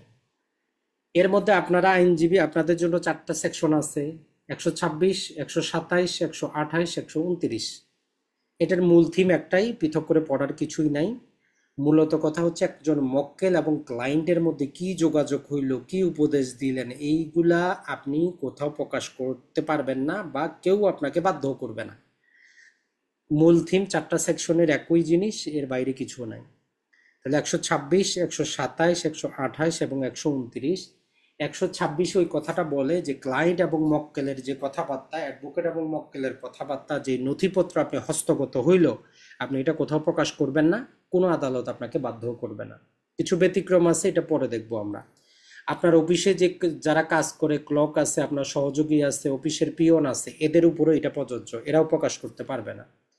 যদি আপনার মক্কেল কোথাও নিজ মুখে কোনো কিছু স্বীকারও করে নেয়, এই কথার মানে এই না যে আপনিও সেখানে হ্যাঁ হ্যাঁ মিলাবেন, আপনি নীরব থাকবেন, মানে তার স্বীকৃতি তার, আপনার কিছু বলার দরকার নাই, আপনার উপর থেকে প্রিভিলেজ চলে যায় নাই। 129টা হচ্ছে বাংলাদেশের ক্ষেত্রে চলে না, এটা নর্মালি আপনি যদি কাউকে আইনি কোনো পরামর্শ দেন, আপনি তাকে কি পরামর্শ দিলেন, সে আপনার কাছ থেকে কি পরামর্শ পাইল, এইটা আপনাকে কেউ বাধ্য করতে পারে না কোনো আদালত প্রকাশ করার জন্য। তবে একটা কন্ডিশন হচ্ছে, আপনি যদি নিজের থেকে নিজে চান আদালতে গিয়ে স্বেচ্ছায় বলতে পারেন, তাহলে কোনো আদালত আপনাকে বাধ্য করতে পারে না যে আপনি তাকে কি আইনগত পরামর্শ দিয়েছেন। 129 আপনার জন্য এই প্রিভিলেজ। তাহলে এই 4টা সেকশনকে আপনি পৃথক করে ফেলবেন, সাইডে লিখে রাখবেন যে মক্কেল এবং অ্যাডভোকেটের যোগাযোগ, তাইলে আপনার জন্য কনসেপ্ট চলে আসবে একসাথে। আরেকটা মনে রাখবেন 132, যে কোনো সাক্ষী যাকে আদালতে নিয়ে যাবেন তাকে আগে বুঝাই দিবেন ভাই আদালতে গেলে নীরব থাকা যাবে না, উত্তর তো দিতেই হবে, অতএব আগে থেকে প্রিপারেশনটা যাতে থাকে। চাই উত্তর দেওয়ার কারণে তার বিরুদ্ধে মামলা হোক, তার সম্পত্তি বাজেয়াপ্ত হোক, যাই কিছু হোক, তাহলে আদালতে সাক্ষীরা নীরব থাকতে পারে না। তবে এক্সেপশন আছে, ওই আপনার স্বীকারোক্তিতে মামলা হবে না, ওইটা অ্যাজ এ এভিডেন্স হিসেবে ব্যবহার করা যাবে না, এইরকম আপনার প্রতিও কিছু কি দেওয়া আছে, সুবিধা দেওয়া আছে। তাহলে আমরা 132 মনে রাখবো, কোনো সাক্ষী আদালতে উপস্থিত হইলে সে নীরবতা পালন করতে পারবে না। এরপরে চলে যান যে বিচারকের ক্ষমতা, হেডিং এ আপনি 3টা সেকশন মনে রাখেন, যেটা সবসময় গুরুত্বপূর্ণ। 136, যে আদালত কোন সাক্ষ্য গ্রহণ করবে, কোনটা বর্জন করবে, এটা তার নিজস্ব এখতিয়ার। 165, মামলা চলাকালীন যে কোনো ব্যক্তিকে যে কোনো প্রশ্ন, যে কোনো নথি, যে কোনো দলিল উপস্থাপনের আদেশ দিতে পারে, কোনো পক্ষ আপত্তি করতে পারবে না। এমনকি আপনি ওই বিষয়ে জেরা করতে পারবেন না আদালতের অনুমতি ছাড়া। এইবারে গতবারে এমসিকিউতে ওই জেরার বিষয়টা ছিল যে আদালতে যদি কেউ 165 অধীনে যে কথাবার্তাগুলো বলতেছে এগুলার ব্যাপারে জেরা করার ক্ষেত্রে আইনগত ভিত্তিটা কি, তাহলে আদালতের পারমিশন সাপেক্ষে ক্রস এক্সামিনেশন করতে পারবে, না হলে সম্ভব না। আর 167 আদালত যেই সাক্ষ্যগুলা, এই যে 136-এ হয়তো এমন একটা সাক্ষ্য আপনি এভিডেন্স দিছিলেন বর্জন করছে, অথবা কারো একটা যেটা গ্রহণ করা দরকার নাই উনি গ্রহণ করছে, 167-র অধীন উনি রায় দিয়ে দিচ্ছে। তো 167-তে বলতেছে যদি ন্যায় বিচারে ব্যাহত না হয়, যেটা উনি বর্জন করছে ওটা বা যেটা উনি গ্রহণ করছে ওইটা বাদ দিয়েও যদি উপযুক্ত সাক্ষ্য প্রমাণ থাকে, তাহলে নতুন করে কোনো ট্রায়াল হবে না, নতুন করে রায় পরিবর্তিত হবে না। মানে যেইটা প্রতি আপনার ডাউট আপত্তি ওইটাকে ধরলাম যে আমরা বাদ দিলাম, ওইটা বাদ দিয়ে যদি উপযুক্ত এভিডেন্স থাকে তাহলে কোনো সমস্যা নেই। মানে নতুন করে কোনো মামলা বিচার হবে না, রায়ও চেঞ্জ হবে না। এরপরে দুইটা সেকশন পাবো, 137, 138। 137-এ আপনাকে ডেফিনেশন দেয় যে জবানবন্দি কাকে বলে, ক্রস এক্সামিনেশন কাকে বলে, পুনরায় জবানবন্দি কাকে বলে। আর 138-এ এদের ক্রমটা দেওয়া আছে যে সাক্ষীরা প্রথমে কি করবে, আদালতে গিয়ে জবানবন্দি দিবে, অপরপক্ষ তারপরে ক্রস করবে, তারপরে আবার নিজের সাক্ষীকে কিছু জিজ্ঞেস করার দরকার পড়লে আপনি জিজ্ঞেস করবেন। তাহলে এই দুইটা সেকশন গুরুত্বপূর্ণ, এইটা একটু পড়বেন। এরপরে লিডিং কোশ্চিন বলে একটা থিম বানাবেন আপনি। লিডিং কোশ্চিন মানে ইঙ্গিত বহ প্রশ্ন। মানে জেরা করার সময় নর্মালি জেরার যে একটা কৌশল সেটা হচ্ছে যে আপনি যেটা বলাইতে চাচ্ছেন তার মুখ দিয়ে শুধু বের করবেন, এটাই কাজ। মানে আপনি বলে দিবেন, যেমন ধরেন যে আপনি তারা জিজ্ঞেস করলেন আপনার নাম মিস্টার রহিম, সে বলল হ্যাঁ আমার নাম রহিম। আপনি ওই সরকারি অফিসে কাজ করেন, হ্যাঁ আমি কাজ করি। আপনি সকাল 9টায় অফিস যান, হ্যাঁ আমি যাই। মানে আপনি চাচ্ছেন সে আপনার হায় হ্যাঁ করুক অথবা নায় না করুক, তার কাছে কোনো অপশন নাই, দুইটাই অপশন। সে হয়তো ইয়েস অথবা নোতে উত্তর দিতে হবে, এর বাইরে কিছু করার নাই। আপনি বললেন আপনার নাম রহিম, যদি হ্যাঁ হয় বলবে যে হ্যাঁ, না হইলে বলবে না। তো এগুলাকে বলি যে আমরা লিডিং কোশ্চেন, যেই প্রশ্নের মধ্যেই উত্তর নিহিত আছে, প্রশ্নকর্তা চায় উত্তরকর্তা তার কথা মতো ইয়েস অথবা নো করুক, সেগুলাই হচ্ছে লিডিং কোশ্চেন। এটা সেকশন নাম্বার মনে রাখবেন, সেকশন নাম্বার জিজ্ঞেস করে যে লিডিং প্রশ্ন বা ইঙ্গিতবহ প্রশ্ন কত ধারায় আছে। এখন আমরা কি সবসময় এই প্রশ্ন করতে পারবো কিনা? জেনারেল নিয়মটা হচ্ছে ক্রস এক্সামিনেশনেই লিডিং কোশ্চেন করা হয়, তবে আপনি চাইলে জবানবন্দিতেও করতে পারেন আদালতের অনুমতি নিয়ে। জবানবন্দি এবং পুনঃজবানবন্দির ক্ষেত্রেও লিডিং কোশ্চেন করা যায়, তবে পারমিশন অফ দ্য কোর্ট। আর জেরার ক্ষেত্রে কোনো পারমিশনের দরকার নাই, আপনি লিডিং কোশ্চেন করতে পারবেন। এই কনসেপ্টটাই গুরুত্বপূর্ণ, এটা একটা পৃথক কনসেপ্ট হিসেবে নিয়ে নিন। এরপরে চলে আসি আমরা, আপনি আদালতে যে কোনো একটা বক্তৃতার বিরোধিতা করবেন, কন্ট্রাডিকশন দেখাবেন, তাহলে আপনি সেকশন নাম্বার খুঁজেন কোন সেকশনে আপনাকে ক্ষমতা দেয় যে একজন পুলিশ অফিসারের পূর্বের একটা কথা আজকের কথাকে আপনি বিরোধিতা করবেন, সাক্ষীর পূর্বের বক্তৃতা আজকের বক্তৃতা বিরোধিতা করবেন। 145। তাহলে এটা মনে রাখবেন এইভাবে যে কন্ট্রাডিকশনের ক্ষমতা আপনাকে দেয় 145। আর আপনি একজন ডিফেন্স লয়ার হিসাবে যে যে প্রশ্নগুলো করতে পারবেন, 146 আপনাকে ওই প্রশ্নগুলো বলে দেয় যে এই প্রশ্নগুলো আপনি করতে পারবেন। একটা হচ্ছে তার ভেরাসিটি চেক করা, সত্যবাদিতা চেক করার জন্য। 2 নম্বর হচ্ছে তার সামাজিক স্ট্যাটাস চেক করার জন্য। 3 নম্বর হচ্ছে তার চরিত্র হনন করার জন্য। যা কিছু বলার দরকার আপনি করতে পারবেন। আর আমাদের সংশোধনীতে বলতেছে যে ধর্ষণ মামলার ক্ষেত্রে ওই যিনি অভিযোগটা করেছেন তার কোনো প্রকার যৌন অভিজ্ঞতা রিলেটেড প্রশ্ন করা যাবে না। এটা পূর্বে ছিল যে আদালতের অনুমতি নিয়ে করা যাইতো, এখন নর্মাল কথা হইলো ধর্ষণ রিলেটেড মামলায় আপনি কি করতে পারবেন না, দোষিতার চরিত্র নিয়ে কথা বলতে পারবেন না, যে এই তো খারাপ, 10 জনের সাথে মিশে, সেই তো এইরকম সেই রকম, এগুলো আপনি প্রশ্ন করতে পারবেন না। তবে এটারও ব্যতিক্রম আছে যে একান্তই ন্যায় বিচারের স্বার্থে আদালতের কাছে যদি পারমিশন চান, আদালত যদি পারমিশন দেয়, তখনই শুধু প্রশ্ন তুলতে পারবেন। ইন জেনারেল ধর্ষণ মামলায় দোষিতার চরিত্র নিয়ে, ক্যারেক্টার নিয়ে প্রশ্ন করার কোনো সুযোগ নাই। তাহলে 146টা আপনার জন্য গুরুত্বপূর্ণ, একজন ডিফেন্স লয়ার হিসাবে যারাই কি কি প্রশ্ন করতে পারবেন এইটা একটু পড়বেন। এরপরে একটা প্রশ্ন পাবেন 154, হোস্টাইল উইটনেস। মানে আপনার সাক্ষী যাকে আপনার মামলা প্রমাণ করার জন্য নিচ্ছেন, উনি আপনারই বিষ মারে দিচ্ছে, মানে আপনার বিপক্ষেই কথা বলতেছে। তো একে বলে যে আইনের ভাষায় বৈরী সাক্ষী বা হোস্টাইল উইটনেস। তো তো এদের ক্ষেত্রে জেরা করতে পারবেন কিনা, তো এই ক্ষেত্রে আদালতের অনুমতি নিয়ে জেরা করতে হবে। তাহলে হোস্টাইল উইটনেসকে জেরা করতে চাইলে আদালতের পারমিশন সাপেক্ষে করতে হবে। এরপরে 155টা পড়লেন যে সাক্ষীর চরিত্র কিভাবে হনন করা যায়, মানে পদ্ধতিটাই বলে দিচ্ছে। একজন সাক্ষী যারা মামলা সাক্ষ্য দিতে আসছে এদের চরিত্রটা আমরা কি কি প্রক্রিয়ায় হনন করতে পারবো, মানে কি বলতে পারবো। প্রথমে আমরা বলতে পারবো যে এই সাক্ষী বিশ্বাসযোগ্য না, এই যে কথাটা বললো এই আসলে ব্যক্তিগতভাবে বিশ্বাসযোগ্য না। 2 নম্বরে বলতে পারি যে উনি ঘুষ নিছেন অথবা সাক্ষ্য দেওয়ার পরে বিশাল পরিমাণ বেনিফিট পাবেন, তার সাক্ষ্য গ্রহণ করা যাবে না। অথবা তার পূর্বের বক্তৃতা আর আজকের বক্তৃতার মধ্যে বিরোধিতা আমরা দেখাবো যে এই সাক্ষীর বক্তৃতা গ্রহণযোগ্য না।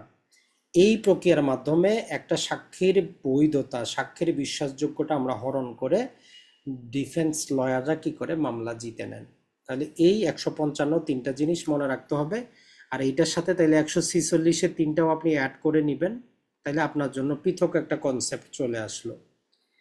এরপরে আমরা ভুলে যাই, পড়লেই ভুলে যাই, ওই জন্য মেমোরি রিফ্রেশ করতে হবে। আপনার যদি ল্যাপটপ থাকে বারবার আপনি রিফ্রেশ দেন, তো এটাও ওই রকম, এখানে ভিতরে যাওয়ার দরকার নাই, জাস্ট মেমোরি রিফ্রেশ করা আছে, সেটা হচ্ছে আপনি 159 এতটুকু মনে রাখবেন, যথেষ্ট।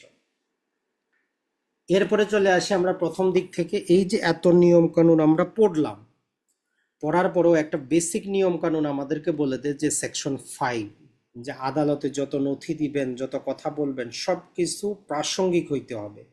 যেমন আমরা এখানে বার কাউন্সিলের ক্লাস করার জন্য আসছি। এখন যদি আপনারা কেউ যদি কি করেন যে ফুটবল খেলা নিয়ে কথা বলতে চান, ক্রিকেট খেলা নিয়ে কথা বলতে চান, এগুলো চলবে না, কারণ এটা অপ্রাসঙ্গিক। এখানে বার কাউন্সিলের 7টা সাবজেক্টই প্রাসঙ্গিক। একই রকমভাবে মামলার ক্ষেত্রে ওই জিনিসটা কথা হবে সব প্রাসঙ্গিক বিষয় নিয়ে। তাহলে 6 নাম্বারটা পড়বেন যে ঘটনার প্রাসঙ্গিকতা, রেস জেস্টে বলে একটা অপশন আছে, একই ঘটনার অংশ প্রাসঙ্গিক হয়। এরপরে 7 নাম্বারে সংক্ষেপে আপনি পড়ে নেবেন যে অকেশন, কজ এবং ইফেক্ট। 8-এ পড়ে নেবেন যে আপনার মোটিভটা কি, ঘটনার পিছনে মোটিভটা কি, কি কি প্রস্তুতিটা নিয়েছিল, এদের কন্ডাক্টটা কি ছিল, আচরণটা কি ছিল, এগুলো প্রাসঙ্গিক। 9 নম্বরে আপনি পড়বো যে আইডেন্টিফিকেশন প্রেড, অর্থাৎ শনাক্তকরণ প্রেড। 11 নম্বরটা গুরুত্বপূর্ণ, প্লি অফ এলএবি। এই 5টা সেকশন যদি আপনি পড়েন যথেষ্ট। তাহলে এই সেকশনগুলো মনে রাখবেন। এরপরে চলে যায় আমরা 17টাতে, শুধু এডমিশনটা মনে রাখবেন যে এডমিশন কত ধারায় আছে। 22টাতে শুধু পড়বেন যে লিখিত বিষয়ে এডমিশন নেওয়া যায় কিনা, লিখিত বিষয়ে এডমিশন নেওয়া যায় না। আর 24 থেকে নিয়ে 31 পর্যন্ত প্রতিটা সেকশনই পড়বেন কনফেশন রিলেটেড। 24-এ আমরা কি পড়বো যে টিপস দেওয়া যাবে না, মানে থ্রেট, ইনডিউসমেন্ট, প্রমিস করে কোনো সাক্ষ্য আদায় করা যাবে না, তাইলে এটা অপ্রাসঙ্গিক হবে। পুলিশের কাছে গিয়ে আপনি যতই কিছুই বলেন এইটা প্রাসঙ্গিক না। পুলিশ রিমান্ডে নিয়ে আপনার কাছ থেকে যত কিছুই স্বীকার করা, এটা আদালতে প্রাসঙ্গিক না। 27 বলতেছে ততটুকুই প্রাসঙ্গিক হবে যতটুকু আপনি পুলিশের কাছে বলার পরে, পুলিশ হেফাজতে থাকার পরে উদ্ধার করা গেছে। 28-এ বলতেছে যে যদি আদালত মনে করে আপনার প্রতি কোনো টিপস নাই, মানে কোনো থ্রেট নাই, ইনডিউসমেন্ট নাই, প্রমিস নাই, এই অবস্থার সৃষ্টি হয় নাই, তাইলে প্রাসঙ্গিক। আর 30-এ বলে যে যৌথ বিচারের ক্ষেত্রে, যেখানে জয়েন্ট ট্রায়াল হচ্ছে একই সাথে, একজন যদি কোনো দোষ স্বীকার করে ওইটা অপরজনের ক্ষেত্রে আমরা কাজে লাগাইতে পারবো। আর 31-এ বলে যে admission not a conclusive proof, maybe stop, মানে অ্যাজ এ স্টপল হিসাবে ব্যবহার করা যাবে, তবে এটা কোনো কনক্লুসিভ প্রুফ না। আর সর্বশেষ 40 থেকে 44 আদালতের জাজমেন্টগুলো প্রাসঙ্গিক হয় কিনা এইটা একটু আমরা দেখব, এইটা একটু পড়ে নেবেন। আর সেকশন 45-এ এক্সপার্ট অপিনিয়নের কথা বলা আছে, যে এটা জাস্ট হেডিংটা মনে রাখবেন, বিশেষজ্ঞের মতামত। আর 52 থেকে 55-এর মধ্যে আমাদের ক্যারেক্টার নিয়ে কথা বলা আছে, যে চরিত্র প্রাসঙ্গিক কিনা। 2টা সেকশন দেওয়ানির, 2টা ফৌজদারি। দেওয়ানি মামলায় চরিত্রের কোনো প্রাসঙ্গিকতা নাই, 52। আর সর্বশেষ 55-এ বলে যে কম্পনসেশনের ক্ষেত্রে চরিত্র প্রাসঙ্গিক। ফৌজদারি মামলায় ভালো চরিত্র প্রাসঙ্গিক, আপনি আসামি হজ করে, ওমরা করে, জাকাত দেয়, এগুলো দেখায় জামিন পাইতে পারেন। কিন্তু যখনই আপনি বলবেন আপনার আসামি হজ করে, জাকাত দেয়, কাউন্টার অপরপক্ষ আপনার আসামি হত্যা করছে, দর্শন করছে, টাকা দেয় নাই, জেল খাটছে, এগুলো তুলে ধরতে পারবে। তার মানে ফৌজদারি মামলায় কেউ যখনই ভালো চরিত্র দাবি করবে অপরপক্ষ তখন খারাপ চরিত্র তুলে ধরতে পারবে। নর্মালি ব্যাড ক্যারেক্টার প্রাসঙ্গিক না, কিন্তু আপনি যখনই গুড ক্যারেক্টার দাবি করবেন তখনই চলে আসবে আপনার পিছনের যত খারাপ চরিত্র আছে সবগুলা। আর এটার মাধ্যমে আমাদের যেটা হইলো, সাক্ষ্য আইনটা শেষ হইলো। তাহলে আমাদের টোটাল কোর্সে আর বাকি আছে শুধুমাত্র সিপিসি, দেওয়ানি কার্যবিধি। তো আমরা আগামী 3টা ক্লাসে দেওয়ানি কার্যবিধি শেষ করব। আর এরপরে আমরা আমাদের এই যে গ্রুপে যাদের এই প্রথম অবস্থায় ছিলেন, টোটাল 7টা সাবজেক্ট কিন্তু আপনাদের দেওয়ানি কার্যবিধির মাধ্যমে শেষ হবে। তো এরপরে আমাদের নতুন কোর্স আসতেছে, সেখানে আমরা আপনাদের জন্য ট্রাই করব অনেক ডিসকাউন্ট দিয়ে ওই কোর্সে অংশগ্রহণ করানোর জন্য। তাহলে আমরা আমাদের একটা সাবজেক্ট বাকি থাকলো, সেটা হচ্ছে সিপিসি, যেটা আমরা আগামী 3টা ক্লাসে শেষ করব। ওই আগামী 3টা ক্লাস আমরা দেখি আপনাদেরকে গ্রুপে জানাবো কবে নিচ্ছি, তবে প্রতিদিনই হইতে পারে। অসংখ্য ধন্যবাদ। যদি প্রশ্ন থাকে